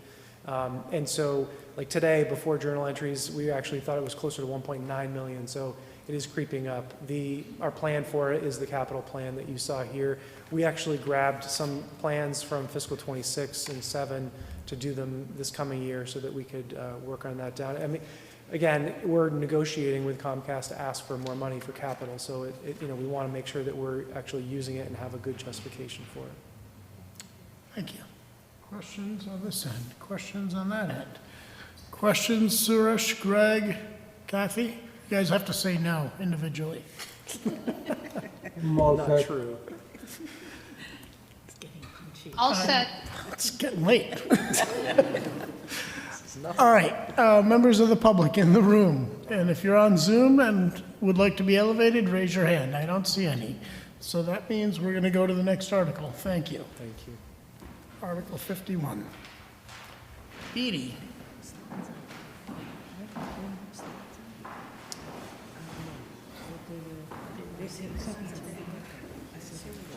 Eight minutes total, not per person. Good evening, Jessica Porter, Assistant Town Manager, and with me is our Recreation Director, Lee Jackson. She joined us in February, and also with me is Jenny Sicardo, our General Manager of the Beatty Center. She joined us in January, so I wanted to take this opportunity to formally introduce them to everyone here and watching from home. So I'll be presenting Article 51 this evening.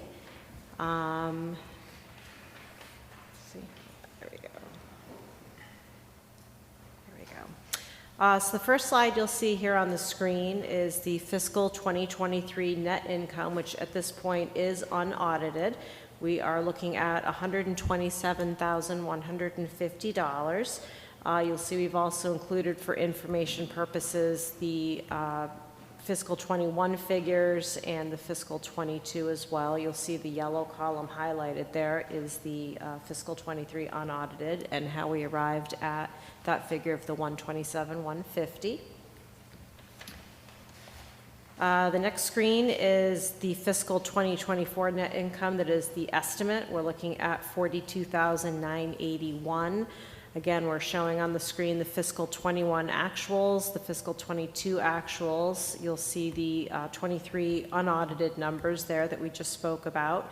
And then we also have the fiscal 24 budget and projected figures on the screen for you there as well. And I'm going to turn over to Lee to discuss the fiscal 2025 budget goals going forward. Just down. Hi, thank you. So we have some budget goals for FY25. BD is going to be focusing on increasing the quality of our programming, improving the availability of pool space, and continuing our great partnership with the community and the Concord Carlisle High School, and of course facility users and members. We offer a multitude of membership options, and we created some more flexibility in FY25. We now have a fitness pass that's new. People can buy a pack and drop in for either 4, 6, 8, or 12 sessions. And we are also potentially thinking of doing a military membership in FY25. So we offer a wide variety of swim lessons. In FY25, you're going to see us increase our Learn To classes for Learn To Swim. That's our focus there. And we offer all community members personal training options and small group fitness classes, as you all probably know. Lastly, we're committed to our annual events, and some of them are very popular, as I understand, and I can't wait to see them. And that includes the Sleepy Hollow 5K, the Mermaid Swim, a Swim with Santa, and we have an underwater egg hunt coming up here in a few days. So with this, this is our FY25 BD fund budget. I'll be quick here and won't go through each line item, but I will just talk about the expenditure chart on the far right. It's slightly hard to see, but personnel makes up about 41% of our expenses. Our purchase services make up another large portion, which is 26%, and that includes electricity, water, gas, sewer, solid waste, etc. And our capital outlay at 18%. Those are our largest expenses that you'll see in our fund. On the next slide, this is fun. This is our revenue resources line items. This is the variety of resources that we utilize to take in revenue. We have potential revenues for FY25 that are not accounted for. Those are to request funds from the Sawyer Trust Sustainability Fund, to subsidize payment towards UV lights in the warm water pool, and funds that have been requested via the CCCC to support lifeguard and water safety instructor training expenses. Also, we budgeted $140,000 for interest income.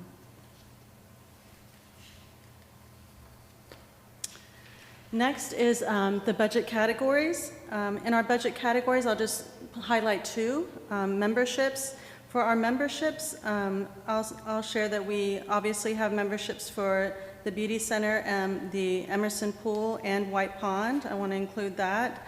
And another budget category is swim programs, where we offer teams, lessons, adaptive aquatics, aquatic fitness, and also the Otters swim team. And next, this slide is just to show you that our memberships have increased in all but two categories over the years, and those two categories are the daily passes and the 80 years old plus. So I'll just sit here for a second so you can see the slide.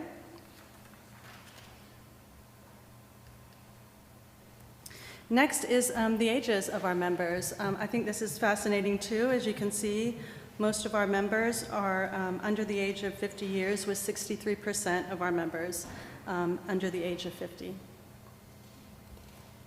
Pass it back to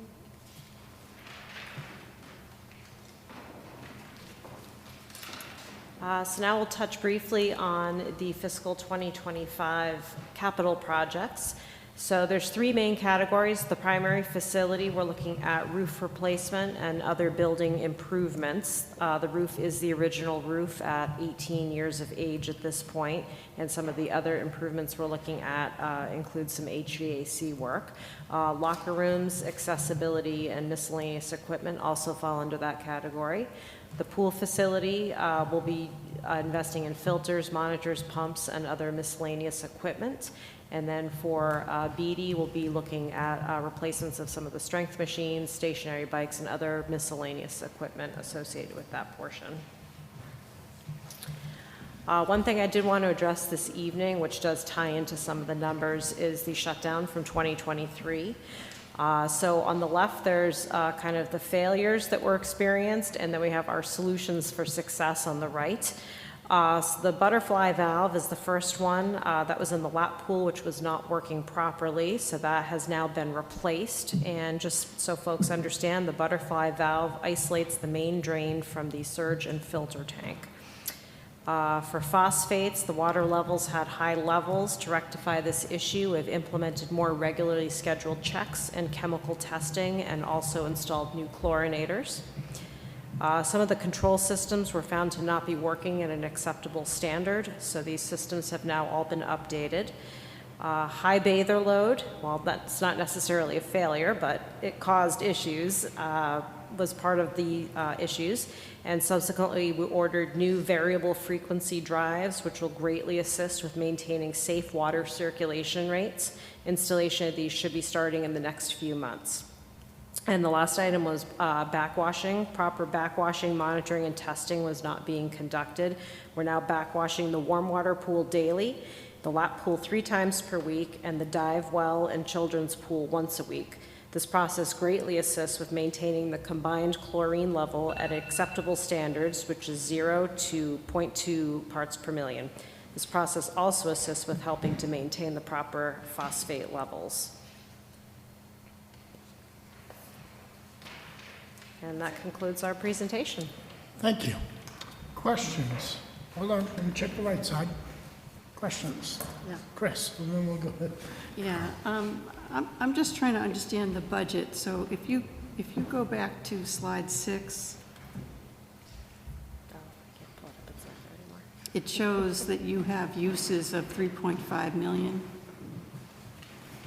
with about 800,000 coming from retained earnings. So where are the retained earnings? Is that, you have a fund balance? Is that what you're sourcing there? Should I take that? Yeah. Chris, so I'm going to help Oh. out since we have a pretty new Yeah. team. So the BD Enterprise has a depreciation account and Yeah. for capital. And so I think it was 633,000 of that is capital, and that would be coming from depreciation. Okay, so they're funding depreciation They, on an annual they are basis? funding on an annual basis. Okay, so they're going to fix capital out of that fund, or that fund balance? Yes. Okay, but they also have, well,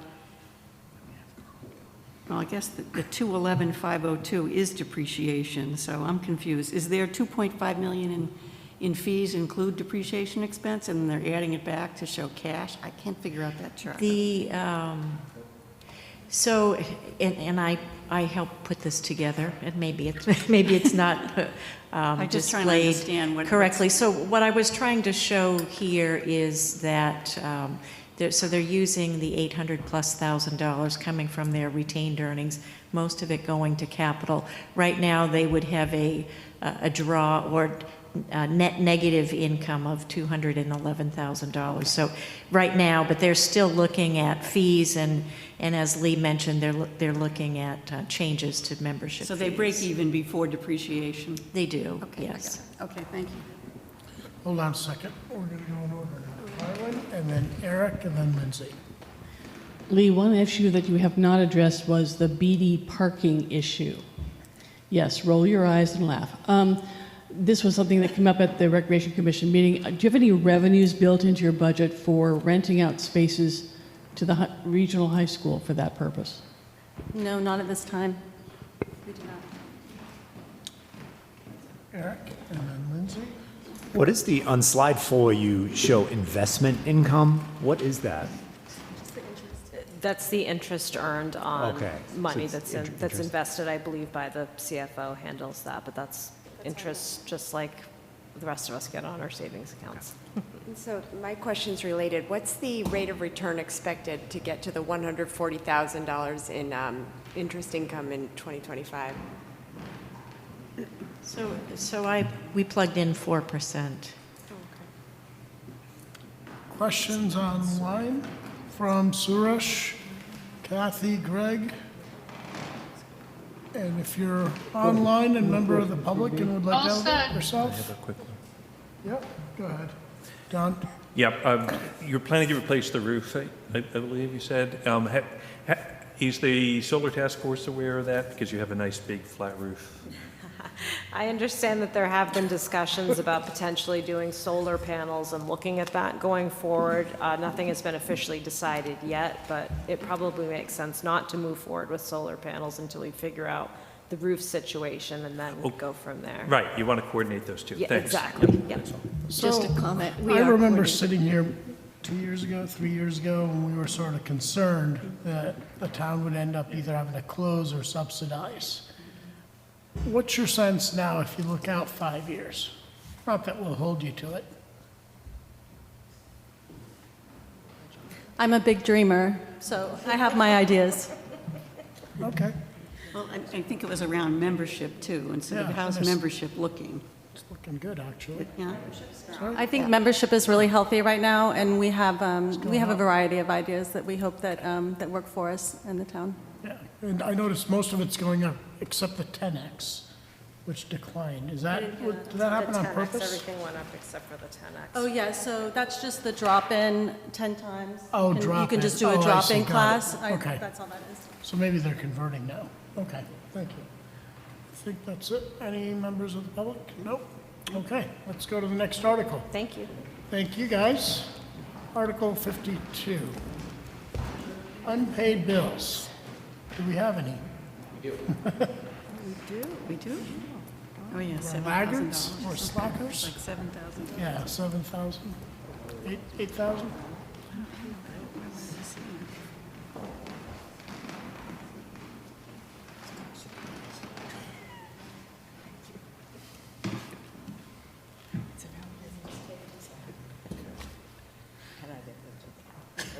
Take your time. Parash hasn't set the clock yet, Father, so. Go ahead. Thank you. Anthony Insaldi, Chief Financial Officer for the town. Article 52 has to do with unpaid bills, and of which unfortunately we have some. I want to skip to, under Mass General Law, Chapter 44, Section 64, any bills of prior years have to be approved at town meetings. So this is what this article is routinely here.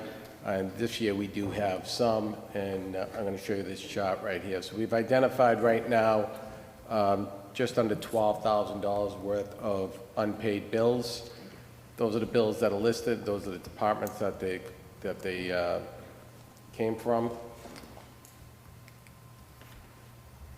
So the goal is to, when town meeting approves this, is that we're going to look at FY24 funds first. And I also have in there free cash in case we need to, but we're going to hit this year's budgets and not look at free cash at all if possible. Okay, thank you. Questions? Questions from the folks on Zoom as Anthony rushes over to monitor? Okay, nobody wants to ask from the public. People are falling asleep. Okay, thank you very much. Article 53. Great, so Article 53, as Liz calls it up, is for debt rescission. And this is an article that you have every year. And it's here in case we rescind some debt. At this point, we don't plan to, so this article won't be needed. No questions. Excellent. Can I get a motion to close the public hearing? So moved. Second. Thank you very much. I think we don't need to vote. We don't need to vote. Okay. What? I think we need to vote. We need to vote because some of us are remote. Oh, we do have to have a vote. Yes, Okay. I'm sorry. Thank you. Yes, Okay, so we're going to close the meeting. Suresh? Aye. We're closing the public hearing. Kathy Kukalo? Yes. Eric Dahlberg? Yes. John Garofalo? Not here. Greg Gariello? Yes. Don Kupka? Yes. Lindsay Liss? Yes. Dee Ortner? Yes. Parashar Patel? Yes. Harlan Reed? Aye. Harlan Chris- Reed, I think. I did say Reed. Okay, Christine Reynolds? Yes. And Lois Wessoff? Yes.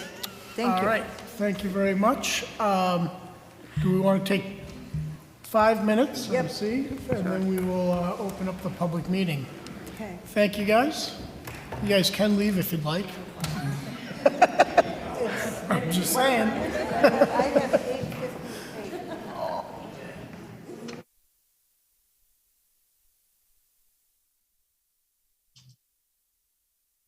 There and some of those. Hello, clerk.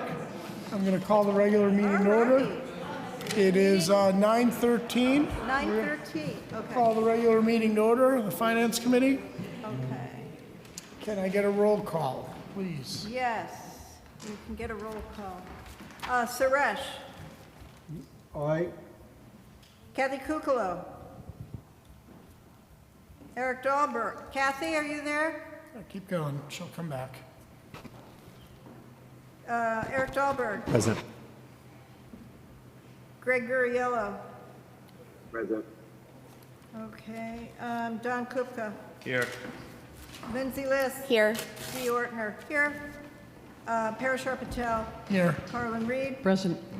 Christine Reynolds? Here. Lois Wassoff? Here. Okay. So if Kathy Kukalo comes back, if somebody sees her or hears her, would you please? Yep, we'll let you know. All right. All right, thank you very And the much. time is? Our time is 9:14. Okay. We are 9 minutes behind schedule. Okay, 9:40. let's go through this. Article 16, Because discussion. public hearing ended. Okay.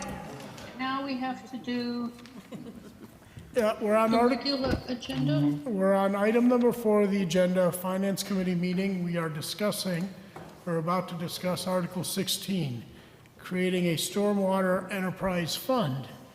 Do I hear any discussion? Do we want discussion? No? Go ahead, Don. Yeah, just in a general sense, all of these enterprise funds are taking cost out of our tax base, which is subject to Prop 2.5, but they're still paid by the same people. So in a way, it is running around that, and to Mark Howell's point earlier, it's now going to no longer qualify for a state and local tax as a state and local tax. It's a user fee. So it actually, if we ever get the deduction back, it would cost everybody a little bit more. In the big picture, it's a slippery slope. I've seen it lived in a town in California where there were 16 user fees of this sort in addition to your tax bill. And I just want to have some discussion around how do we, are we as a committee, are we concerned about that or? So that's a good question. I guess I'm gonna, maybe while Carrie's doing something else, ask a question because, and we've struggled with this over the years, right? Is how do we figure out the total tax burden for property tax owners? And I'm curious, are we now in a better position, Carrie, and Anthony maybe, I don't know, to actually send to each property tax owner or resident, hey, here's the total amount of money you've paid for the services you receive from the town, regardless of their source. So you have a line item that says property tax, and then you've got your total water bill, we can talk about water bill and sewer, because that's partly dependent on you, but these other fixed fees for which you really have no control, maybe, right? Is it possible to send like a total bill like that? And just for informational purposes, right? Not necessarily, but that way somebody knows, oh, this is really what I'm paying. So the issue really is with the utility bills are based on usage. Yeah. So I guess, we could do average household or do some sort of range or something like that, but that. But Carrie, could we do a lump sum? Could we talk about the 137 million? Maybe it's actually 237. I don't know. Right, but again, we'd have to agree on what assumption we were using for utility bills. Well, I guess Right, I'm for not the- sure I would do it on an average. What I'm thinking about is the town knows how much at 397 Sudbury, Yeah. how much was billed. For electricity, they know it for, Oh, you mean just looking back, Yeah. what you paid? Yeah, Okay, I I'm mean, sorry, better than I nothing. misunderstood. I thought you Yeah, were no. talking about going well, forward. I'm trying to, Yeah. ideally you'd want to know next year, but I understand all the Yeah, challenges, right? But you could have a statement, I'm asking, could we have a statement that says, last year you paid X dollars in property tax, your electric bill was Y, your water bill was Z, if you're on sewer, here's what you paid, right? Sort of rack that up. And, oh, wow, I didn't know it was this much. Maybe you can compare it to 2 years before and say, what happened? And then go into next town meeting, sort of curious whether or not you want to support some of these things. Is that possible, Well, given our accounting systems? It is possible, but Okay. we have information in different systems, so Sure. there would be some programming that, to pull all of that That would be together. another fee that would go on top of that. Programming fee. We're going to add the accounting fee. Yeah, there you go. Okay, hold on. I had Carlin, and then we'll go down here, Lois and Chris. One thing that I think we need to keep in mind for our finance committee is that each one of these funds is overseen by another committee. And they look into these far more detailed, and spend far more time than we do in this particular thing. So there should be, I think, some deference to their hard work and trust that they're doing their job. Now, we can always go to the meetings and make sure that they're doing their job. That's what our liaisons are for. So if we have some questions about a particular rate or something else, I feel comfortable relying on their judgment. What I'm concerned about is that the rate hearings happen after we give our judgment. I wish those rate hearings could be rescheduled at a different time. I'm not sure they can, but that's the only qualm I have about that with any of these funds. That's it. Fair enough.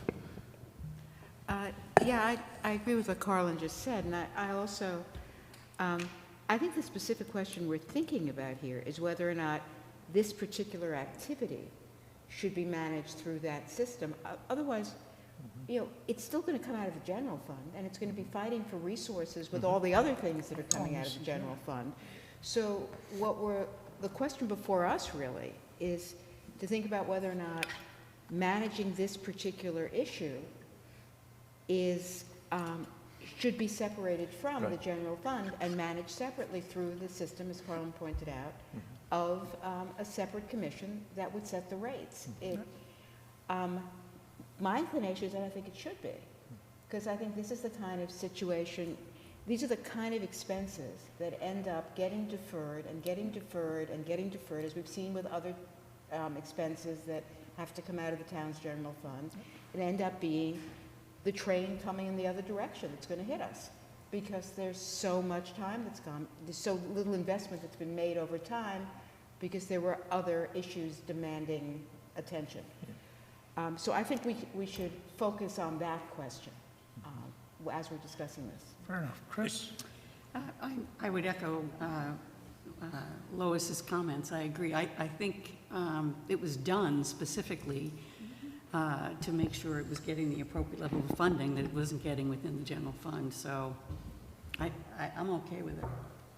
And I agree, and my experience is that it leads to a separate fund for fire and life safety, one for the library. You know, you say, well, you can't not have fire and life safety, and they need to be able to buy vehicles, so let's create an enterprise fund for it.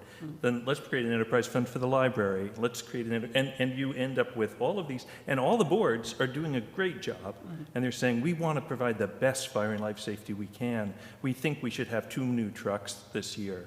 And if we didn't have an enterprise fund for the highways and for the roads, unfortunately, the potholes go unfilled, you see?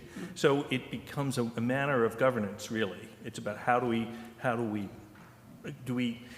as the FinCom are the group that, together with Select Board, that have the overall view and can sort of look at things relatively. That's all. So to be clear, I'm in support of this, but I do think, I agree, Don, I mean, you know, this goes to the silo nature of a lot of what we end up doing in Concord. And this is just adding a few more silos. And this is no disrespect or anything to the boards and commissions that oversee all of that. But at the end of the day, there is no place, if you wanted to ask somebody, what is the cost of living in Concord? There is no place to go, right? And so why not, at least once a year, give the residents a look back, say this is what happened. Is that our function, or is that the select board? It's not our function, I'm just, it's it's not our function, but it's It's a select board suggestion. and the town governments. Okay. Yeah, this is a suggestion, that's all I'm saying. All right. Right? Yeah, Okay. So, any more discussion on this at home? Suresh, Kathy, Greg, any comments, observations? And then if not, we've got Eric here. None here. Got Eric. I'll just, I'd say it's a good idea. What's a good idea, the article or the idea of a look back? The idea of look back. Okay, thank you. Go ahead, Eric. I mean, to me, the question is the article itself, which is creating the framework, which I support. I think it makes sense. I do think the presentation for town meeting needs to be clarified, especially around the fee. I'm lost on how the fee is going to work. I know it's somewhat TBD, but I would expect a lot of questions about that at town meeting. Okay. I don't see any other hands are being raised, so maybe can I get a motion? John had I would just say, for those who support the notion, would you support having a road enterprise fund, streets and roads? Because that's just as critical infrastructure. But Don, it's not, are we going to set up tolls at every corner?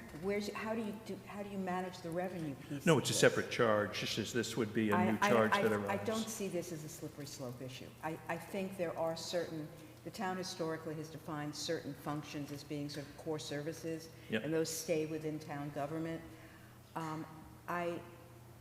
I hear what you're saying, but I think you're making an argument of where this might go if we're starting down one of those slopes. I don't see this as that first step. I see this as addressing a specific need that could otherwise go unaddressed. And I mean, I have to wade into town when it rains because the sidewalk along Sudbury Road floods. These are issues that the town needs a mechanism to address. And there are environmental considerations with this too that are important. It can be addressed. Carrie, do you have? I just wanted to make a quick comment that maybe will be helpful, maybe not. Mass General Law defines what activities can be accounted for in a revolving fund or an enterprise fund, and I am not aware that even a road revolving fund or enterprise fund would be allowable under Mass General Law. Dee, question? Well, I was just going to ask, what do we intend to do about this? Was somebody going to write a paper? Was somebody going to make a statement About this idea of the look back? about, yeah, Oh, no. it was just a we've talked discussion. about it, so, No, so yeah, we need to vote on the article. It was just a thought. okay. Hope maybe people will listen, maybe folks will listen. Next year's committee maybe can push that idea, put it on your objectives. I'm ready for a motion. I move that the committee vote to recommend affirmative action on Article 16. I second. All right. Roll call, please. Roll call. Suresh. Aye. Kathy Kukalo. Was that a Yes. no? Oh. Okay, thank you, Kathy. Eric. Yes. Greg Guriello. He's remote. Okay, Don Kupka. Yes. Lindsay Liss. Yes. Dee Ortner, yes. Parashar Patel. Yes. Carlin Reed. Aye. Chris Reynolds. Yes. Lois Wassoff. Yes. Unanimous. All right, Article 43, the Departmental Revolving Funds Bylaw. Do we want to discuss this? I don't see any discussion. Suresh, Greg, Kathy, do you guys want to discuss this? Can I get a motion? Make a motion to recommend affirmative action on Article 43. Second? All in favor? Oh, no, we got to go through this again. Yep. Aye. Suresh? Aye. Aye. I'm sorry, Suresh? He said aye. Aye. Okay, thank you. Kathy Kukalo. Aye. Eric Dahlberg. Aye. Greg Guriello. Keep going. Don Kupka. Aye. Lindsay Liss. Aye. Dee Ortner. Aye. Parashar Patel. Aye. Carlin Reed. Aye. Christine Reynolds. Yes. Lois Wassoff. Yes. And Greg, are you there? I am. I said aye. Thank you. We heard static. Sorry. That's all right. Okay, Article 44, expenditure of revolving funds. Can I get a motion, or is there a discussion? There's no discussion. Can I get a motion? Make a motion to recommend affirmative action on Article 44. Second. Roll call. Actually, you know what? Can we do this under one consensus? Let's do this one, and the rest we're going to try to do under consensus. Okay. Suresh? I thought of that earlier. Aye. Kathy Kukalo. Aye. Eric Dahlberg. Aye. Greg Guriello. Okay. Thank you. Don Kupka. Aye. Lindsay Liss. Yes. Dee Ortner, yes. Parashar Patel. Yes. Carlin Reed. Aye. Christine Reynolds. Yes. Lois Wassoff. Yes. Okay, so here's what I'm Okay. proposing, is we have Articles 45, 46, 47, 48, 49, 50, 51, 52, 53. I'm going to go through one at a time. If anybody wants to discuss them, we will set it aside. As long as there are people participating remotely, we're obligated to do a roll call. Well, we're going to do a roll call. I'm just asking if anybody wants to discuss those, and then put them on a consensus list. So that's all I'm at, right? So does anyone wish to discuss Article 45, light plant expenditures. Okay, so that goes on the consensus. 46, solid waste disposal. 47, sewer system.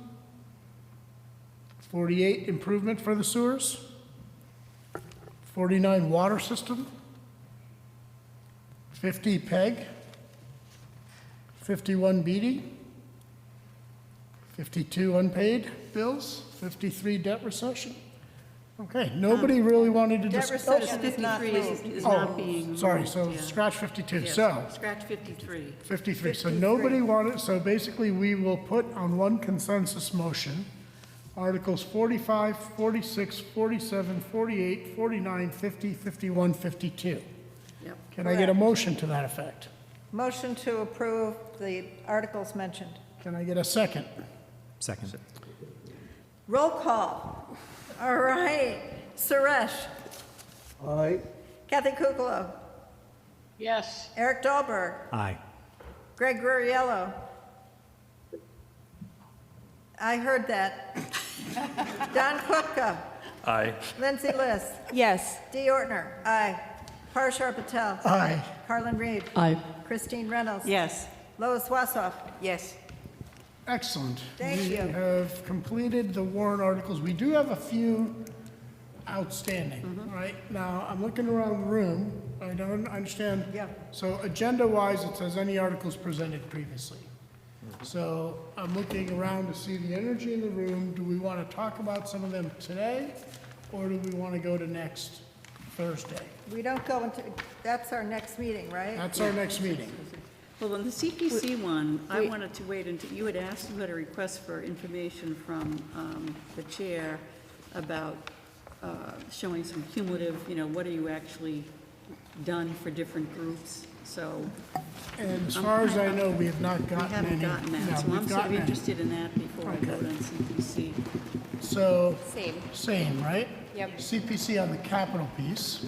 So I do have maybe a slight update on the restroom building, because at the chair's meeting yesterday, Tracy basically said they're either going to withdraw it or they're going to proceed with a $150,000 request.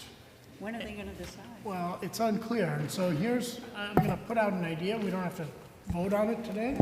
And I also talked to the Carlisle Finance Committee chair this morning, or this afternoon, and she said I could say that their committee would support kind of the direction that I'm about to describe. And that is basically to urge the school district committee to use their capital stabilization fund, of which they have plenty, and to withdraw the article. So in other words, why borrow 150 when you've got Yeah, money in right. the bank, basically? Right. Right? Anthony, you have an update? Yeah, I spoke with Tracy Morano today because they wanted my opinion, and I said just that. I thought it would be best for them to withdraw the article and use their capital stabilization to proceed with the feasibility study. And did she give a timeline? Because she didn't give a timeline at the chair's breakfast. No, I think they're going to bring it back for discussion and with my recommendation to them too, and I'm hoping that it comes back But do we know that way. when? I'm not sure when the next meeting is. Well, we have to, our last opportunity to vote It's Thursday. is next This Thursday. So Thursday. if they don't get back to us by next Thursday, we will have to defer action on this. Well, or- I'm not- Or we can just simply vote to recommend no action. That's what I would propose, with a statement, no action, because they said they've got $150,000 sitting there that they can use. So why would we go out and borrow money? I think it'd be better to defer action until town meeting on that particular one, rather than saying Well, no let's see action. what happens. Because we're basically in agreement with the principle, it's just how they're timing on the vote. Well, no, I disagree. They still haven't said that they're going to withdraw the whole thing. I was going to say the opposite. Couldn't we just vote to recommend no action now and be done with it? I look around the room here for. I don't for- know, for but I sure. don't know if that's really what we want to do. Okay. And I don't think they need to do it until next Thursday. I think we can wait until next Thursday is what I'm I don't think suggesting. there's any downside to waiting until next Thursday. Yeah, I don't either. If they withdraw before next Thursday, we're all set. But if we don't hear back, I think we ought to send a signal that if you've got 150,000 sitting there, in the stabilization fund, which is one option they're considering, why would you go forward with a article to borrow that money? borrow money. And especially given that it falls within Tier 1 capital. Yeah, Right. I completely agree. I mean, that just totally goes against everything we're talking about, Right. right? So I don't mind waiting, Yeah, I think but I that's would fine. not want to, I would not want to approve it at 150. No, okay, I agree with that. So, on the other one on the capital, so Dee, you cover schools, right? When are they gonna have the review of the thorough details? I don't know. Do they have it on an agenda? Or do we They do know that Alexa was their chairs, and they do know they owe us an answer. Okay. And they do know we've got a meeting on the 28th. Okay, all right, so those are So, really the two you know, I things. can, yeah. I can, how about, do you want to reach out to both of them, Dee? And just say, "Oh, we could have an answer by next Thursday. We need answers. Right? And if they don't, then we at least know what we're doing with regional school district. We can discuss the 200 for Thoreau, maybe defer that to town meeting. But, Okay. Sorry, did you say also the regional school budget, what is well, Article that's a 20? third one. That's a So different on one? that We one, have that too. yeah, so actually, so That'll take- Lynn and I discussed that also. And so they're kind of with us. So they're like, hey, they've got a huge E&D balance. They returned 400,000 this year, good for them. Well, they didn't return it, it went to E&D. So between the 150 and the 125, there's money there and they won't fall below the 3%. So like, why are we doing this? So that's their feeling. So I have the bathroom and what else? Bathroom, they're operating for CCRSD For the region. region, and then for CPS, they just owe us the detail around the 200,000 for Thoreau. So what are we going to do if the school isn't going to budge on the Article 20, the regional school budget? I mean, we're $120,000 apart. What are we going to do if they won't come down? Well, we could do what we did last year, which was that we said no action on their budget as they proposed it and proposed an alternative. And For $120,000, actually $80,000? It we seems can- like I a think we small should amount to talk fight about- over. The committee would have to talk about it. Yeah, we'll talk about it. It's also, Carlin, it becomes death by 1,000 cuts at a certain point. It's $80,000. Carlin, it's also about a 10% increase in cost per pupil. It's $80,000. Carlin, Now, it's you- out of $40 million budget. Fine. I could say the reverse, too. I understand that So- too, but they have some other pressures going on. That's the perspective I have. You had mentioned an alternative, Parshar, at the beginning of this discussion, so which the- was to say, we're not budging off of our guideline, but we could recommend affirmative action anyway. No, what I... No.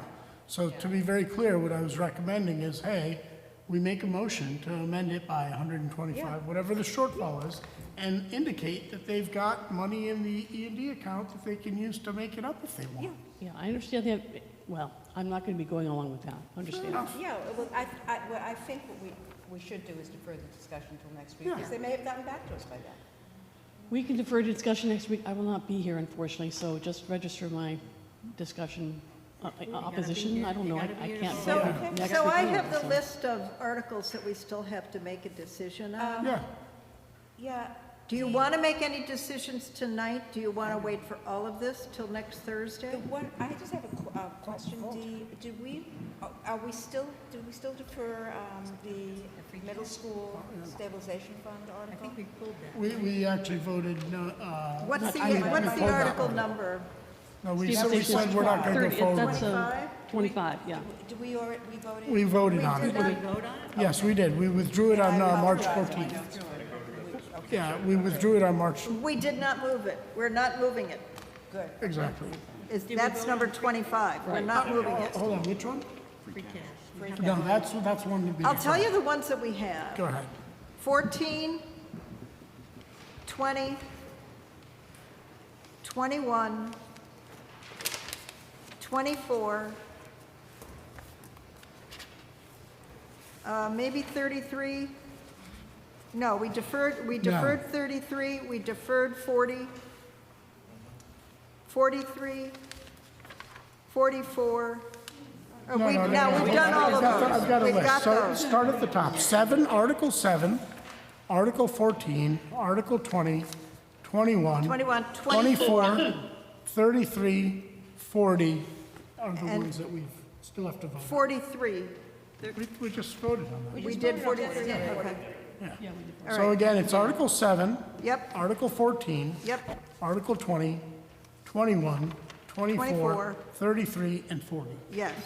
Okay, those are the ones. Yes, that's right. If we can do those tonight, that would be great. We can't. We can't, we don't have can't. There's information. We So don't just- have all the We information. just Okay. agreed we'd hold off on the 3 school ones. We don't have information from CPC. We don't have information, by the way, on the in-town one, we may be getting a letter before the 28th from the light board giving us their opinion, okay? About what? About the solar. Solar? Yeah. Okay. Okay. So we're not going to take any votes tonight? It doesn't look like All it. right. Terry wanted to say something. What about 14? Can you? That's free cash, right? That's free cash. We're No, we waiting. don't know. That, we're going to discuss that Okay, next well, the dilemma at the select board is, our last time to take a position is Monday night, unless we can get an extension to the following Monday. But I grant that extension. I don't know if you have, but we don't want to take a position until, on a financial article until we hear from the Finance Committee. So there are several financial articles, such as number 14. We could just report at town meeting, or we could try to get an extension, or maybe you folks can talk about it Can I make a suggestion? Yes. Wild as it may be, why don't you guys all come to the 14th and have a select board meeting concurrently? We do our discussions, and then you guys can make the recommendations right after we're done. The 28th, rather. The 28th? Well, we're meeting Next on the Thursday. 28th, yeah. So you guys can show up, put out a notice, post the agenda, and come and follow right on with us. Is that wild to have a joint meeting? Well, so take that's my voice, yeah. And Henry can even have the seat. Why are we holding on 14? We didn't have the precise dollar number for the free cash, that was an estimate. 8.5.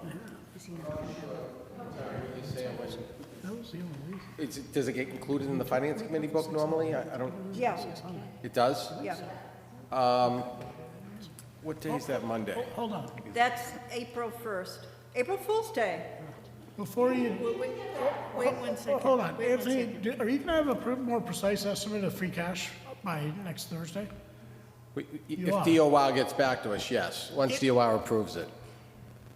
Oh, so like, what's the percentage?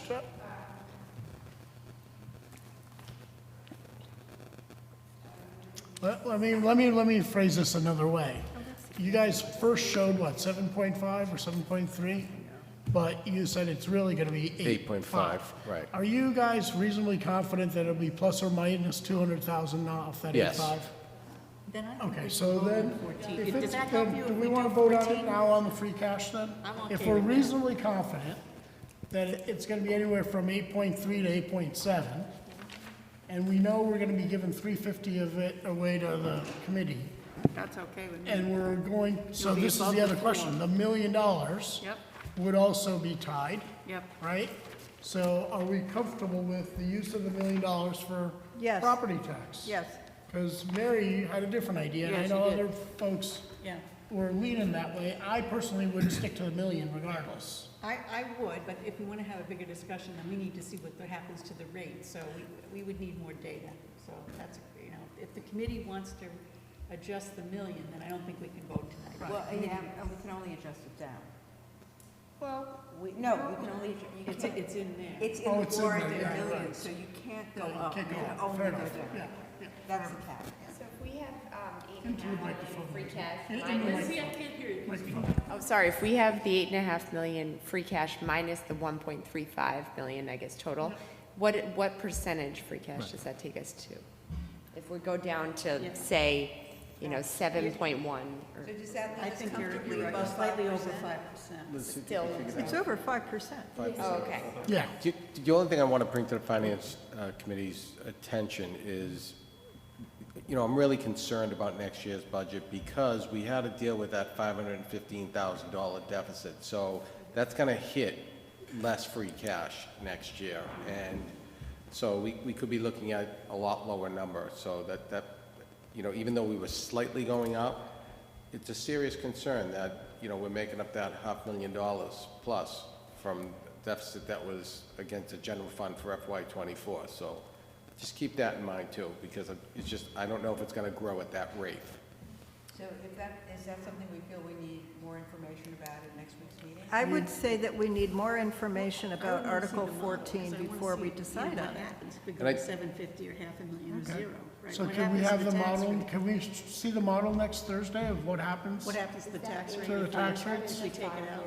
Yeah, we can look at that. And another thing, you know, and Mary had a discussion with me about free cash too, and using it to offset the levy. And I understand why it was done and why it was done at the time it was done, because you were growing up. You know, if you were to ask myself and Liz as our opinion, we would say it's really not a good practice to use one-time revenue to offset your operating budget. Totally understand why you do it, and I respect the fact that you pay a lot of taxes, but it's not best practice to do that. Well, we have a lot of other not best practices. Can we Well, not that's- continue this one? I can tell you, if we were voting tonight, I would vote against Article 14. I would say we are spending $137 million a year, and we're raising roughly 90% of it in taxes. I don't need to know the rate. I know that the million is a drop in the bucket. And yet, it brings us that much closer to a bigger problem in the Right. future. I'd rather have a bigger buffer today. So I would suggest that we have a more in-depth discussion, and our CFO is going to present the information. Okay. And so we we'll- will decide then next I think that's Thursday fine. on Let's Article think about it 14. now on Thursday then. Okay. Kathy, were you going to say something? No, you were playing games in the card games. You were not paying attention. Sounded like a baby, but that's okay. All right, that's fine. All right, so then it sounds like we're not going to be taking action on any of these, which is So fine. we will take action on 14, 20, 21, 24, 33, 40, and 44. Now, next- 40 and 50. 44 is 40 is the last just one. 40. We've done all of I'm it. sorry, what? 40 is the last one. We've done the Not rest. 44, we No, already we did that already one. did Yeah, okay. And what? 7's probably going to happen at town meeting, I think, right? Yeah, because we don't know. Yeah. We won't Seven. know- We won't know that till town meeting. Okay. Okay.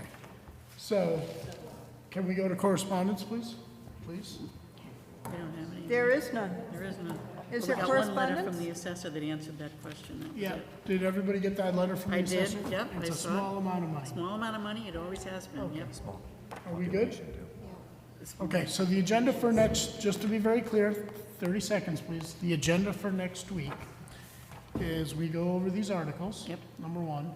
Number two, we do have a slate for next year's Finance Committee. So we'll just go over that. And there may or may not be any other business, I don't know. We will, sorry? Well, that's part of this. Yes, that'll be all right, part of it's the part open one. this. Yeah, yeah. And we will provide just a brief overview, I'm looking to the, who's the clerk? Oh, Dee's the clerk. Of the summary of the Finance Committee report, right? Okay? All right. Can I get a motion to adjourn? So moved. All in favor? Aye. Aye. Suresh, Kathy, Greg, you guys are in favor? Yep. Okay.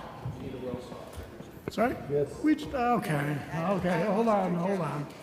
Anthony is insisting, Anthony is insisting we have to Can do a roll somebody's call. remote? Okay, we're doing roll call.